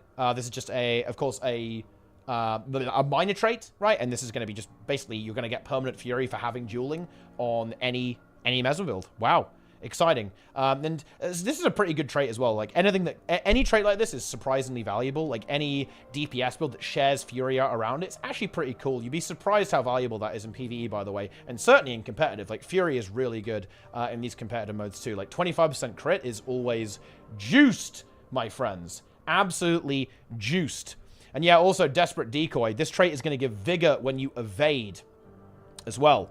So that's pretty damn big for any Mesmer build. So this is like Power Mesmer in PvP, and of course Power Mesmer in PvE as well. You're going to get that Fury, although the Fury is kind of irrelevant in PvE. But in PvP, pretty nifty, right? Because of course Vigor uptime, really powerful for especially Mirage, I guess, like Power Mirage. And I feel like that's like the least obnoxious version of Mirage that's existed. So, hey, who knows? Maybe it's time for that to come back, guys. 2 dodges, maybe that's enough. And I think it's good to see some kind of more aggressive builds. Like, I feel like there haven't been builds like Power Mirage or like Fresh Air Ellie in the meta for ages. Like, when was the last time we had stuff like that? I guess like Soul Beast, right? Soul Beast was kind of like that, and Untamed a little bit like that. It could very hypermobile, kind of super aggressive builds that would just nuke you. But I feel like we haven't had something that's as extreme as Mirage for a long time, actually. And like these changes are definitely going to help it out with that. Like one of the most important things in PvP is Fury uptime for power builds. Like you need to be able to have consistent damage, and that critical strike chance is going to be important there as well. And I've got good news for you guys. I have got good news. Check this out. Okay, check this out. Power Mirage in PvE. Like, this is actually cool. Do you know why this is cool, guys? I'll tell you why this is cool. Because this is actually one of the few builds. I might make a video about this. Yeah, you better subscribe for that, guys. I'm spoiling the next video in this video. I'm a pro YouTuber. Like, Power Mirage is one of the very few builds that actually doesn't exist. Like, I would encourage everyone to think about this. Almost every build in this game kind of works. You can basically take any weapon you want on any profession and any elite spec, and you can make something that kind of works in PvE, mostly kind of a little bit. Power Mirage is actually one of the very few things that just doesn't really work and hasn't historically worked in PvE. And honestly, they're going hard. They're making it happen. So Phantom Razor, this is the Dagger Ambush skill. That's going up. Split Surge, that's the Greatsword Ambush skill. Mirage Thrust, and this is the big one. Mirage Thrust is going up to 3.0 power scaling in PvE. Of course, Split Surge is like, I think that's the power coefficient is 3 times over, right? Because it hits 3 times. So that's also pretty significant too. These abilities are going to hit pretty damn hard, to be honest. So I could see, you know, this is going to be like a great sword setup for Power Mirage. And guess what? They're also reworking this weird-ass trait that they've tried to make kind of do something for years and gave up, and now they're reworking it. So whenever you shatter with 2 or more clones, you're now going to get Mirage Cloak for free, which not only is an evade, but also that's going to give you more damage, right? I think it's pretty competitive in PvP, because I mean, oh man, I wonder if there's any universe where you'd actually want to run that in PvP as well on some kind of power build. I feel like it's pretty competitive because Mirage typically struggles with Condi Cleanse, and you'd have to give up the Condi Cleanse trait for this. Or, of course, you have to give up Infinite Horizon, which is also a little bit tricky in that regard. So, like, all of your clones kind of go crazy at the same time. And in general, Infinite Horizon is actually really good, too. Because that means all of your clones are also going to go crazy. Oh, man. Like, well, dude, I was kind of coked out on this trait, but then I'm thinking, man, the other two are really good. Those are pretty good. Yeah, yeah, okay, maybe not then. But I do like that they are trying. It always sucks when one trait is just really behind the others and just doesn't really ever see play in any game mode. I think this is a pretty cool effect here. You know, you kind of go crazy. You know, dude, it's Dune Cloak. They should make it like a sandworm or something, because to celebrate the new Dune film that's coming out. That's topical right there, guys. But anyway, That's cool. I actually like that. Yeah, Power Mirage is actually a thing. This is good for me, by the way, because I always like to flame people and say, your build isn't bad, you are bad. But then someone says, ooh, I main Mirage. Guys, I main Mirage. And I play Power Mirage, so my build sucks. But actually, they have a point. Power Mirage actually isn't that good in PvE. But now it is! Enjoy. Enjoy. And Power Virtuoso. They're also trying to make Power Virtuoso a little bit better in PvE. Which is definitely a build that is... It's not bad, but it's kind of a bit superseded by some other builds that exist. Like, namely, its own self, Condi Virtuoso. So... They're making this a bit better with Sword of Decimation. This is going to do more bonus damage to Defiant targets, so it always does Omega DPS. Is this as good as the other abilities? Honestly, I've got no idea on the numbers. The nerds will figure it out, okay, if this is actually worth using. And Infinite Forge. This trait now refunds 2 blades after casting a Blade Song with 5 blades in addition to its previous effect. This is a good change because you're going to get free blades, but also a refund when you activate like a Mega one, which kind of rewards you for managing your resources well. The important thing here is that bear in mind, on Power Virtuoso, you didn't really have a Grandmaster trait. You took the Bleeding one because it just gave you more blades, and that was like the only build. That was like the only thing that you could take, because like the other ones were just bad, pretty much. So Infinite Forge is now significantly better as a result of that. I think they're very much leaning into the Power Virtuoso build. This is an interesting theme here, by the way. We talked earlier about how Power Harbinger, they're making Power Harbinger a thing, but they're also making Power Virtuoso a little bit better. And they're also trying to make stuff like Deadeye a little bit better as well. And I think there's something going on here. And they're trying to make ranged power builds a thing. Ranged power builds kind of don't exist in Guild Wars 2 as of right now. Like, they're almost exclusively melee. And the really good ranged builds, or the builds that are really strong, it's usually Condi, right? Like, you know, you got your Scourges, you got your Condi Virtuosos, you got your Renegades, all that kind of stuff.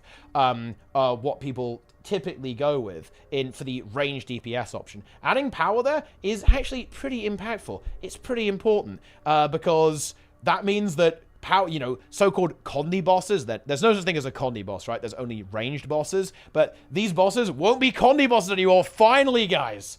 Finally. At long last, my friends. People will not say things are Condi bosses. They'll correctly identify that it's ranged versus melee bosses instead. I love it. Fantastic. But yeah, honestly, pretty cool changes. I like this. Some fun stuff for Mesmer here as well, and I think nerfing the support build is definitely good. I think Arena are going to be keeping an eye on the boon thing, because of course they are removing some of the boon removal here. I think that's because they just want to reduce the overall power package of Chrono to make it less oppressive in the world versus world meta. I think that's going to be their goal here, with also the nerfs to the boon removal. But I think they'll definitely keep an eye on it. Maybe other things are going to get more boon removal. Maybe application. I think I'd rather see application go down rather than boon strips go up. And I think ArenaNet agree with that as well, actually. Yeah, I think ArenaNet agree with that philosophy, judging by what they want. I think they want to reduce application rather than increase the amount of strips, because I think it can get a little bit out of hand when you've got like this crazy boon spam and you've got to counter it with crazy boon rip. It's a bit healthier if everything goes down a little bit, especially in world versus world, I think. So yeah, I think makes sense to me. Makes a little bit of sense to me. Similar vein, though. We'll kind of do the world versus world stuff first here for Scourge. Heal Scourge in PvE. Nobody panic. Don't worry. It's just for world versus world. Serpent Siphon cooldown going up by 50%. Sandstorm Shroud another 5 seconds on the cooldown. Sand Cascade cooldown going up by 50%. Oh, dude, 18 seconds in world versus world. My God. That is actually wild. And Desert of Empowerment. This is, well... yeah, this is the Alacrity trait. It now gives Vigor instead of Alacrity in PvP in World vs. World. Yeah, ouch. Holy shit. Man, this feels kind of brutal, to be honest. Like, Alacrity uptime obviously really strong in World vs. World. Yeah, goodbye. That is now gone. And the cooldowns are going up massively.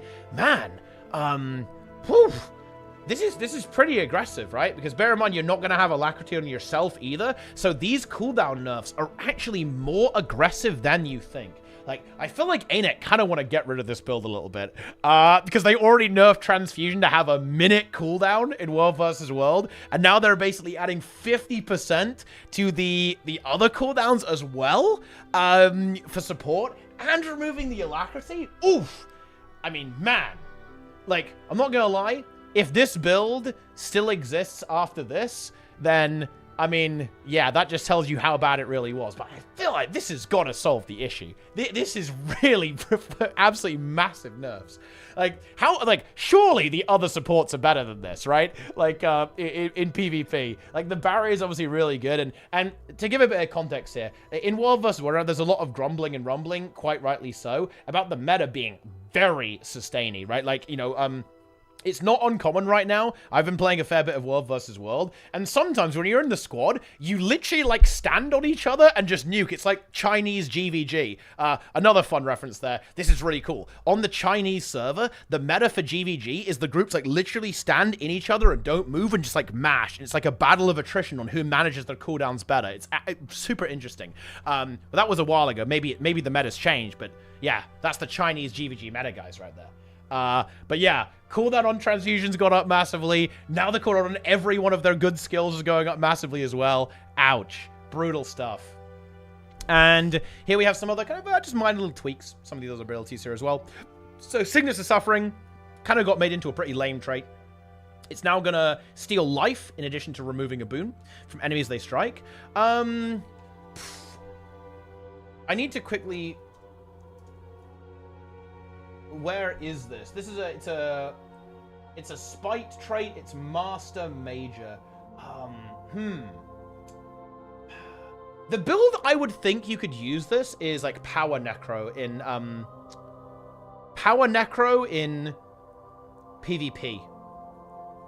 Because what you can do with that build is you run Signet of Spite on Power Necro, and you just blast people with Condies and then nuke them with Shroud abilities pretty quickly. Like, that is some potential there. Like, there's some decent competition in this line here, to be honest, because that's with Awaken the Pain. So you get even more, you get more power from your might, and you get might when you go into Shroud to start blasting people. So there is some competition, but if the numbers are good, there's maybe some potential there for that. But it's only for one Signet, really. I don't know. Maybe. Whatever. Maybe I'm coping there, but yeah, like, I think there's only like one player who actually plays that build anyway, okay? Based. Plague Signet. Oh, you know, I'm actually a little bit sad about this one. This skill no longer passively transfers conditions to nearby allies to the user, and instead grants reduced incoming condition damage to the user. Now, I'm not gonna lie, this is definitely better because, you know, this was a bit grief sometimes. Like, oh yeah, I'm gonna transfer slow and immobilize to myself. You can even transfer fear, I think, as well, which is...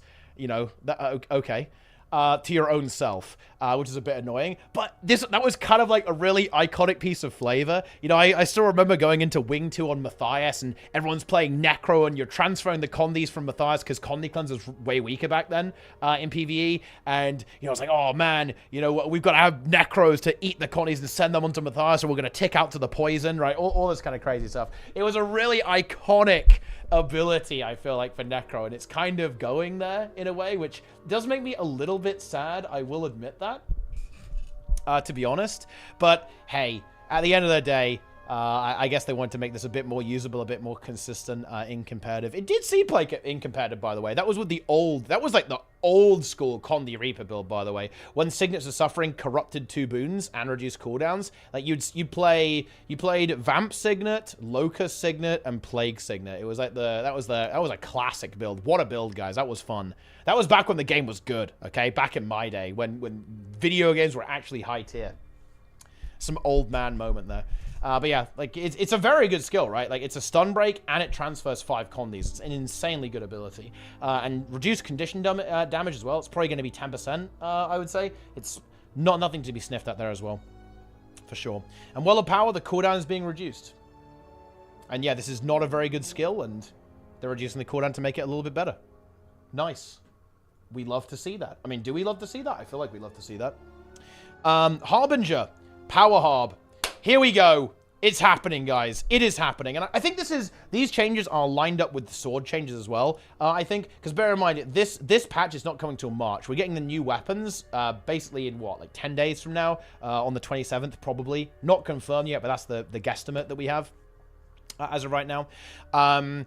So I think they're thinking about Sword attached to this as well, but Wicked Corruption, this is the adept trait that gives you more damage for a sack of Blight, so it's 1%, they're doubling the effectiveness of that, so very significant DPS increase for power builds, and you get more critical strike damage modification from 10 to 12.5% in PvE only, and Cascading Corruption, this is the Grandmaster little proc, that when you're in Shroud, you pulse out damage. That's going up to 1.5 power coefficient every 3 seconds from 1.0, which of course will be modified by Wicked Corruption. Now, what do these numbers come to?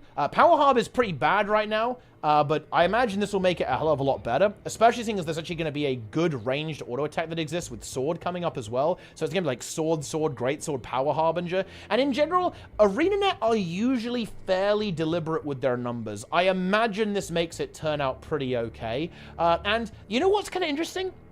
It's going to be Power Harbinger, which even though you do have a low vitality pool because you obviously like reduce your health significantly by having Blight, you still heal yourself a fair bit. Swords will heal you a little bit. You're going to be ranged. Yeah, that's actually got some potential, I think. Ranged DPS power build, Harbinger, actually pretty cool, I think.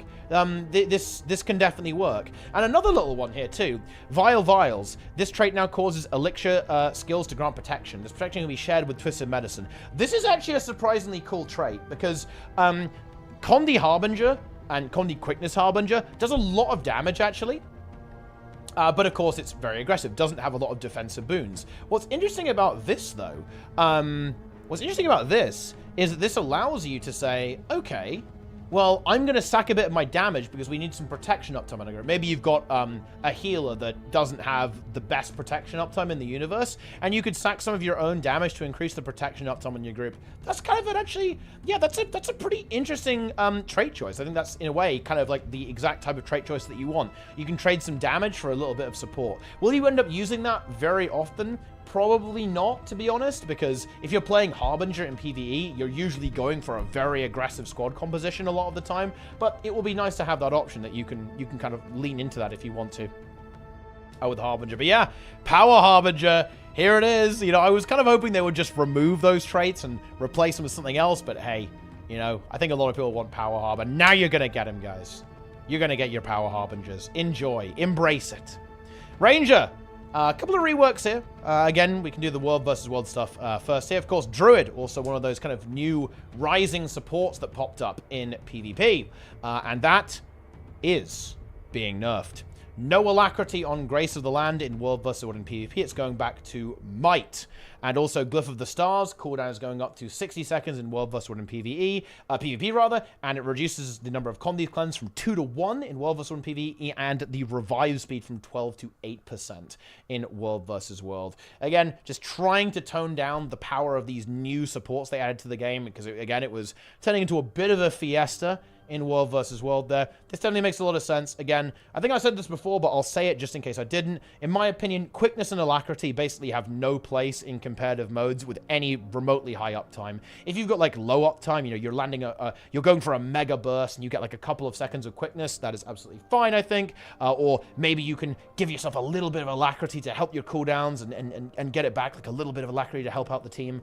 That's good. But if you're getting anywhere, even remotely decent uptimes on alacrity and quickness in World vs. World and PvP, that is absolutely awful for the game. It's just not fun, extremely bad. Honestly, I'd argue the same in PvE as well, but I mean, that ship has sailed a long time ago. Some hammer buffs for Ranger in PvP. And I think this is actually kind of preparing for the playstyle they want for maces. There's a couple of changes here and there that kind of imply this, right? Like, I think they want you to have, you know, hammer, and then you've got a mace offhand, and you're using the new carnivore trait in Wilderness Survival that's going into the Grandmaster. Empathic Bond is moving to Master. So in other words, you can either pick Condi Cleanse from the Master with Empathic Bond, or go for the Wilderness Survival Grandmaster that says whenever you use a survival skill, you remove 2 conditions, because again, that's a classic combo. Going with the on heal, you drop Muddy Terrain, and also the on survival use, you cleanse Condis. Absolute classic Ranger combo, Ranger technology there, guys. Mega Condi cleanse. But now you can have it on Empathic Bond, so when you swap your pet, you cleanse Condis, and take Carnivore instead, which is kind of a Brawler Bruiser style trait, which kind of fits with Wilderness Survival, right? You heal when you have protection in Wilderness Survival. You've got access to Condi Cleanse as well, whenever you dodge and stuff like that. So there's a lot of tools in wilderness survival that can help you live and be a bit of a brawler, a bit of a kind of a tanky beast. And this is going to be that. The steal health from enemies when you disable your enemies, or your pet does. And guess what? Hammer and mace do. Oh yeah, hammer and mace do exactly that. So they're kind of envisioning this hammer, mace ranger smashing into battle, right? With the, going crazy, getting massive with the nature's, what is it? Like the nature's fury or whatever. I can't remember what it's called, guys, okay? I don't remember this stuff, okay? It is what it is, okay? The abilities, the things. Force of nature, that's what it's called. Boom, I can remember. But that's the deal going on there. You've got your hammer buffs. It's crazy stuff. Healing Spring did get nerfed down, and this is actually to kind of deal with some of the more bunkery style builds that have been existing in PvP. And having that water filled up for a long time, being able to resustain yourself so effectively while also massively cleansing conditions, like 10 conditions pretty much over 10 seconds was very, very strong. So the duration is going down to 5 seconds, and the number of condis going down from 2 to 1 in World vs. World and PvP. Pretty sensible change there overall. I think in PvE, it's very situational in PvE. Sometimes if you've got a lot of condis, like, a boss corrupts you or something, or a boss applies a lot of conditions to you, then being able to remove them really quickly and increasing the pulse speed will actually be good, because you're still cleansing 2 condis every pulse in PvE, so that can be quite powerful there. But kind of a side grade, because sometimes there's like slow condis being applied, and you want the cleanse to be a bit more spread out, right? The water field a little bit less relevant though in PvE, obviously. And then finally, we've got Refined Toxins. This trait is just gone. It is just deleted. You just had that kind of constant poison application happening in competitive modes, which is pretty damn impressive actually. And this is just gone now, been replaced by Survival Instincts again, trying to get rid of this passive gameplay, making it more like you have to use the more active poison trait from the Grandmaster area there instead, to kind of have that consistent poison application, or land weapon skills and so on, which Ranger is definitely, it's in no short supply, believe me. Gain increased outgoing strike damage and reduced incoming strike damage. Increased outgoing strike damage while above 50% health, and gain increased strike damage reduction when below 50% health. So in other words, you always have more damage and less incoming damage, and if you're low, you take even less damage, and if you're high, you're doing more damage. Again, this is one you're going to take with Carnivore for that kind of brawler playstyle that could exist. And builds like that can definitely exist for Ranger, right? Like Ranger historically has had plenty of builds that can hold their own in 1v1s and have this kind of more brawler, even like melee-oriented playstyle, right? Utilizing stuff like Warhorn, Axe, and Greatsword, right? These kind of shorter range weapons, more brawl-oriented weapons with that one. But yeah, there you go. And finally, some Untamed memes. Unleashed ambush skills will no longer be automatically used when auto attack is enabled. That's actually that's a very nice quality of life. It was very easy to automatically waste your ambush skill. They actually said that they would think about adding this to Mirage as well. I think some of this could potentially make rotations a bit weird in PvE, but certainly for competitive modes, like accidentally using your ambush, very frustrating sometimes, I think, in a lot of situations. So that will probably help out some quality of life there. And then Unnatural Traversal. This skill now grants quickness instead of might. Increase the vulnerability stacks applied from 2 to 10. So the big one here with this is that they want to make it a bit easier to kind of connect your abilities. They added a cast time to this to prevent rangers from teleporting onto you and one-shotting you. But of course, that is a massive nerf, right? So they're adding quickness back to it to try and make it a little bit more fluid. So you can use this ability, you can leap on someone, you can bash them with a greatsword or something. You can bash them with some kind of weapon, and hopefully that works out pretty well for you. In that regard, for Untamed, very exciting stuff.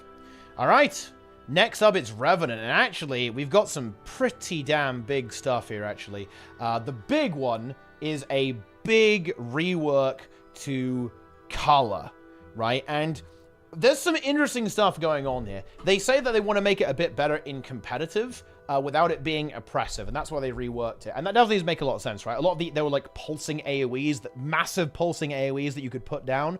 Genuinely not a very good idea for that to be good in PvP, and I would be a little bit careful here. I'm a little bit scared of stuff like this, to be honest, because does everything have to be good in every game mode? I guess you can rework it to make it make a bit more sense in every game mode, but I don't know. I think it's kind of okay to say, you know what, this is fine in PvE, but we're just going to make it pretty bad in PvP. But I guess I really want to try to make sure as much stuff as possible is viable, I suppose, which is, that's fair enough, I guess. Yeah, but the other legendary skills have all been adjusted to have a more immediate impact, granting an immediate effect on summon and having quicker secondary skills instead of long channels. Here's the deal. This is a cross between the Ventari tablet and Ranger Spirits. So you summon your little guy, they do a spell, and then they also have like a follow-up ability that they use after that. It might pulse something, it might do a special attack, right, or whatever. And the Ventari component is that when you use one warband member, the next utility skill you do is instant, right? So you can like, bam, it's like very snappy, and it has a bonus effect. It has like an empowered effect as well. In that regard. And we've seen some of these abilities.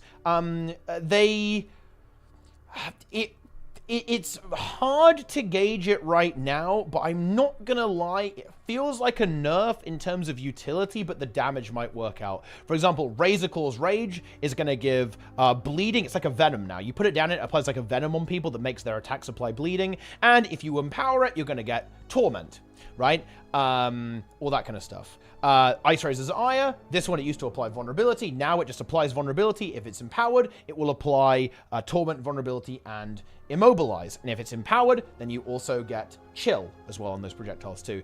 Dark Razor's Daring, you're going to give AoE protection, still a stun break of course, and then it will daze AoE targets. And you also give resistance if it's enhanced. Pretty powerful effect there. And then Break Razor's Bastion gives resolution to nearby allies, which is kind of similar to its original effect. Right now it's a 50% reduction in combi damage. It's going to be 33% after that. And then it will do a heal, just a little AoE heal. So kind of very similar to me. I was like very similar to this one. And it gives barrier if it's enhanced. So it gives some barrier access to Heal Renegade. Right out the bat. Do I think Heal Renegade is good with this? Not gonna lie, probably not. I think it's not even close actually to being on par with the other healers. So even if this ends up better, I don't think it will actually help that much. So GG, unlucky. With that one. The other stuff is interesting. I think it could definitely work out for the DPS builds. You can kind of chain these two together, Razor Claws and Ice Razor's Ire, and get some very heavy damage output with the Torment.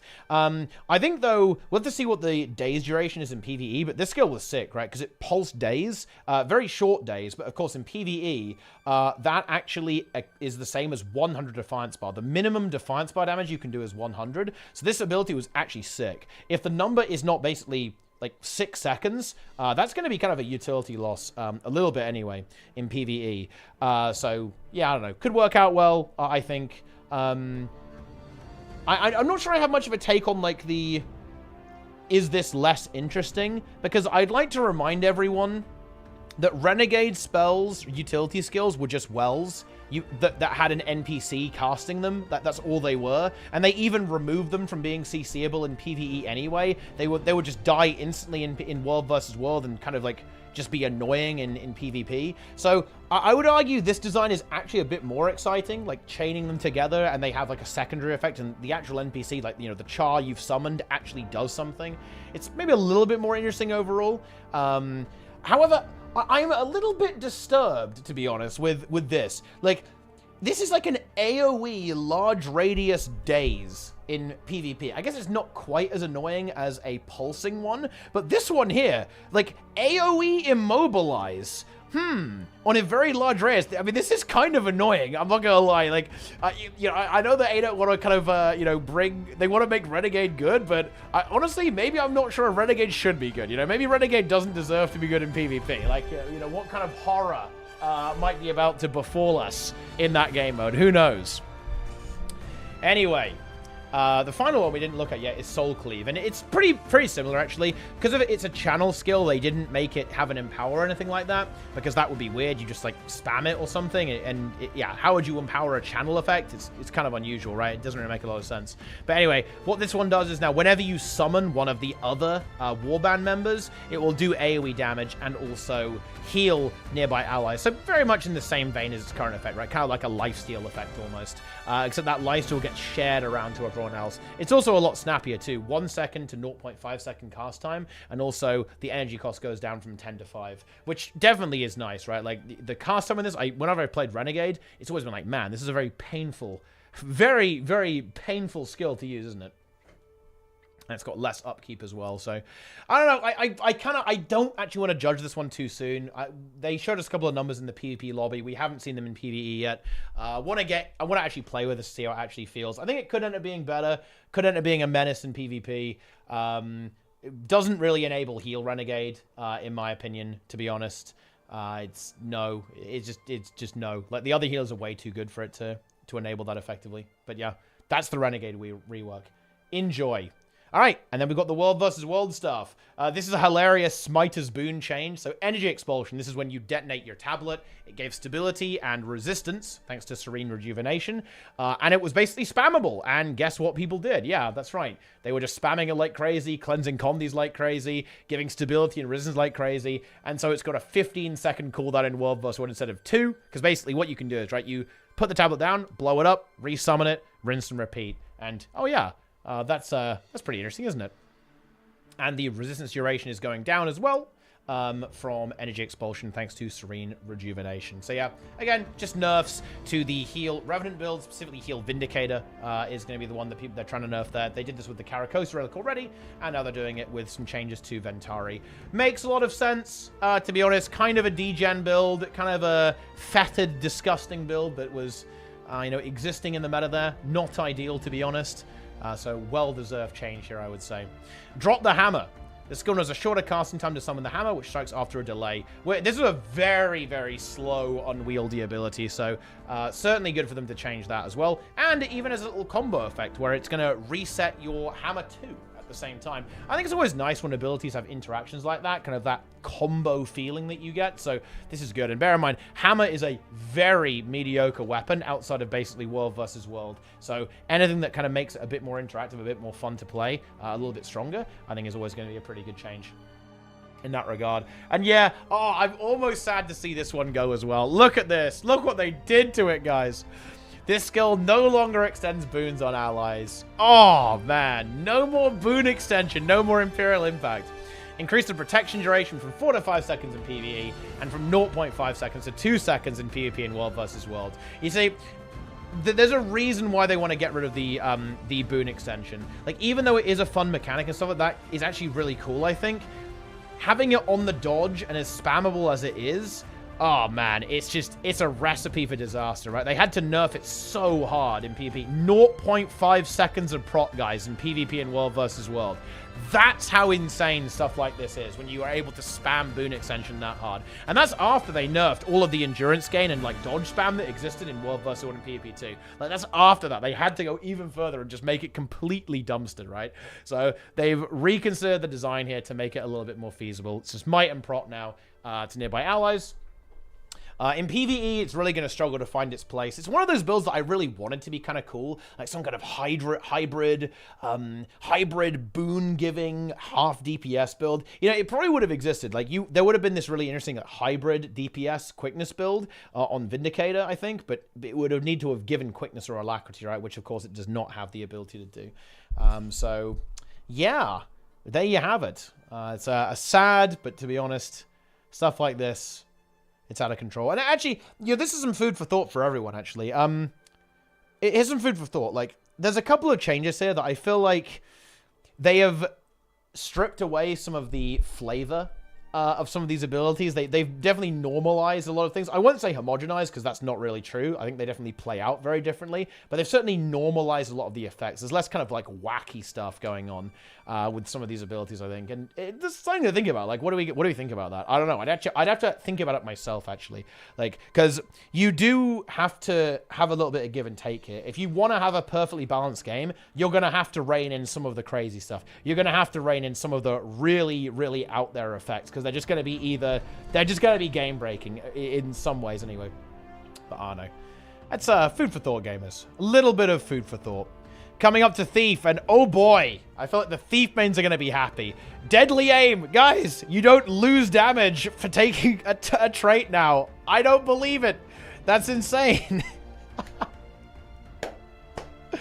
Oh man, that's funny. That is very, very funny. We have our complimentary Acrobatics buffs. Watch out for this, guys. You know, they buffed Firebrand for like a year straight, then it eventually became good. Maybe that will happen with Acrobatics. We'll find out. But here's the fun stuff. We've got some really cool changes for Thief, especially in PvE, but definitely in other game modes too as well, of course. Double tap, 3-round burst. Pierce. Yep. AoE on rifle. Keen Observer. Your extra crit chance when you're over 50% health now instead of 75, way more consistent. Twin Fangs, extra critical strike chance and damage, while over 90, going to 50%. And they're buffing it. You get more, you get base critical strike damage that is increased above the Heterog. So you even more crit damage on Thief, just like a straight buff there as well. And it's way more consistent. Then we go over here to Havoc Specialist. You don't have to spam all your dodges. You have a flat damage bonus of 15% when your endurance is not full in PvE. Boom! Lovely quality of life. You don't have to burn all of your dodges on Daredevil now. And you don't get grief by people giving you Vigor nearly as hard in PvE on Daredevil. Really nice quality of life. Deadeye. Stolen skills, damage goes up. Overall damage buff to Deadeye, but really focuses on the quickness build. We kind of thought Ain't It forget about this because, well, you know, they just kind of nerfed it and then just didn't do anything with it for ages. Big damage increase to the quickness build that loves to spam that Deadeye Stolen skill. One in the chamber. Damage goes up again. On the Stolen skill, right? Like, boom, 25% more damage there as well. And this is, of course, part of the quickness build. Mercy, this is a quality of life change, right? So one of the things, and this is true for Shadow Meld too, one of the things that really sucks on Deadeye, if you get revealed, it's over. If your target dies and you lose your Deadeye's mark, you don't have it for your next target, G. You're worthless. So adding an extra ammo count to Mercy, adding Shadow Meld's cooldown going down to 25 seconds. If you get revealed, you don't get fucked as hard. If you lose your target and your target dies, you don't get fucked as hard. Really intelligent quality of life for Deadeye in general, which is definitely one of the specs that struggles with quality of life the most when it comes to its play rate. Alongside some pretty nifty buffs across the board. I'm definitely liking these Thief changes. I absolutely am. And a PvP change as well. Shadow Portal. Thief is always good in PvP. One of the issues that Thief kind of presents right now is that it has Shadow Portal, which is a super good ability for PvP. Just for those who don't know, it's basically like Mesmer Portal, but one way. So you can put down a little portal, and then you can open it, and you can go one way through that portal, or an ally can take it as well. Now, what you can also do is you can use it as a get-out-of-jail-free card, and that's one of the things that's trying to be addressed here. So Shadow Portal is no longer going to be a stun break. So previously, what it would do is you could use it as an extra stun break, but not necessarily take the portal. And they may go further with this. If they feel the need to, in my opinion. But what they want you to do right now is that you cannot use Shadow Portal just as a stun break. You can still use it to escape, because you can open the portal while stunned and then take the portal away and disengage. But you do not get another free stun break in combat. You're going to have to decide, am I going to eat this stun and not stun break? Or am I going to open the portal and disengage? Right? And that's a good start, I think, because in general, Thief can be really, really slippery, especially if it's Deadeye, especially if it's Daredevil, especially if the Shadow Art's involved. Toning down that slipperiness to kind of make the Thief force them to engage in combat or disengage and like actually stay out of the fight for a prolonged period of time, that is actually what you want to see for Thief, in my opinion. So I think some very, very solid changes for Thief overall for both PvE and PvP. I think the Thief mains, they're going to have fun with this. They're going to enjoy this. We absolutely love to see that, guys. Fantastic stuff. And here we go, guys. Finally, you know, look, the Warrior stuff, they're buffing a bit in PvP, and Warrior's fallen off a little bit in PvP. Like the Spellbreaker build in particular, I think. It obviously still exists. Like, you can't ever get rid of Spellbreaker. It's always there. But who cares about that? Guys, Rush. This skill now tracks moving targets better. Have they fixed it? I guess we'll find out on the day, but for those who don't know, Rush is one of the weirdest and most inconsistent spells in the history of Guild Wars 2. It will just randomly lurch all over the place sometimes and just it be bizarre and not connect very well sometimes. It's just weird. They have fixed it. Maybe they have, maybe they haven't. I think some of this technology kind of went into the elite spec weapons too. I think some of those weapons had some issues with tracking, especially when dealing with projectiles and movement skills. So I think they've probably done some kind of behind the scenes work to make skills that are like this work a little bit better overall, in general, I think, which is pretty interesting. Overall. And the fact we have a Berserker change, and this is a pretty exciting one actually for the direction of the game. Wild Blow is unblockable and dazes instead of knocks you down, and the power coefficient's going up in PvP and World vs. World. We've seen a couple of abilities start, CC skills start to get damage back in PvP and World vs. World, and it looks like ArenaNet do actually want to continue to do that a little bit here as well. Most notably here, they want this to be kind of like a bunker buster. Let's say you're dueling versus something like a ranger that has a block on Greatsword, or Mace. I think Mace has a block on the offhand, right? You'll now be able to circumvent that by using Wild Blow and CC them through it, or like a Revenant or something, right? You can just, boom, whack him. Or another warrior who's using shield, right? Like, boom, you can punch through that and go. I think stuff like this is actually pretty cool, right? Like, I think you got to be a little bit careful with unblockable. But having some counterplay that can break through defensives, and you can use it as like a quick combo to really eliminate someone when they're trying to recuperate, when they're trying to, you know, defend themselves. I think some of that's actually pretty cool. I'll be interested to see how that plays out. I feel like on Berserker, you might be able to fit abilities in like this as well. I think sometimes like you've had stuff like Sundering Leap exist, and there's a bit of flexibility on Berserker skills in PvP, like some kind of, you know, the duelist build, like the Condi build. Like, I could imagine there's some universe where stuff like this could actually creep in. A couple of damage buffs as well to some of the primal bursts. I don't think these really see a lot of play. Skull Grinder does, obviously, but for its condition damage rather than for its power damage. But hey, I mean, more power damage is never gonna go amiss on any kind of build. More damage is always gonna be good stuff there. Wow. And there you have it. We have got through the balance preview for March, guys. We absolutely have. What an exciting journey. What an epic journey. Pretty chill stuff. I mean, you know, I don't know what to think about this. I feel like it's a fairly relaxed, balanced patch. I think we've seen more explosive things.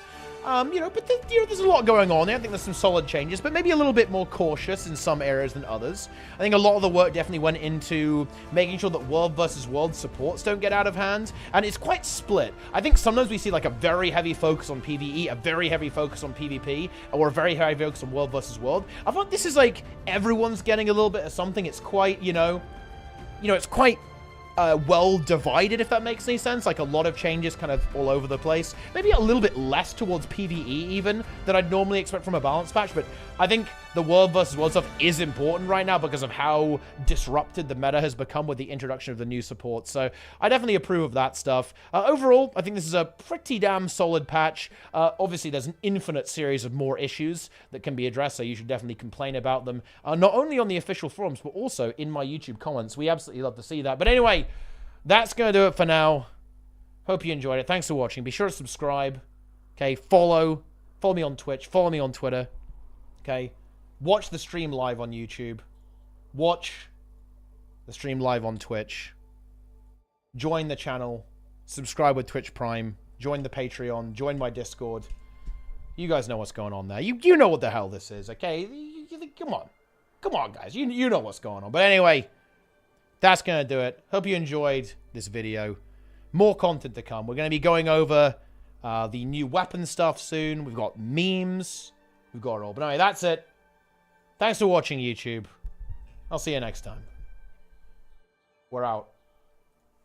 We're out, and honestly, so am I, guys. I am actually really tired. I've been streaming for 10 hours and 38 minutes, which is actually going to be a pretty normal day. This is the first day I've kind of done it about right. I want to start streaming a little bit earlier, though. About 2 hours earlier, but for the same duration. That's kind of like, that's hopefully the schedule. You know, 6-hour balance review. Yeah, pretty much. And also, we're back for keys, guys. We're getting back in for keys. Massive keys. I haven't done any M+ this week, guys. No joke. I've been playing fucking vanilla, dude. It's been vanilla all day, every day. But we're going for a big push tomorrow, I guess. Got Tyrannical. It's going to be good. But anyway, I'm out of here, guys. I'm done. I'm done for the day. But I will see you tomorrow. And we'll talk about the new weapon stuff. I'll gather up all of the screenshots. Okay. Did you guys even feed Snizzle, by the way, Vivi? Did you even feed him while I've been doing this? Okay, what's going on here? Are you in the mix or what? That's how it is. Yeah. Yeah, I'm still going. I never stop. Very, very nice.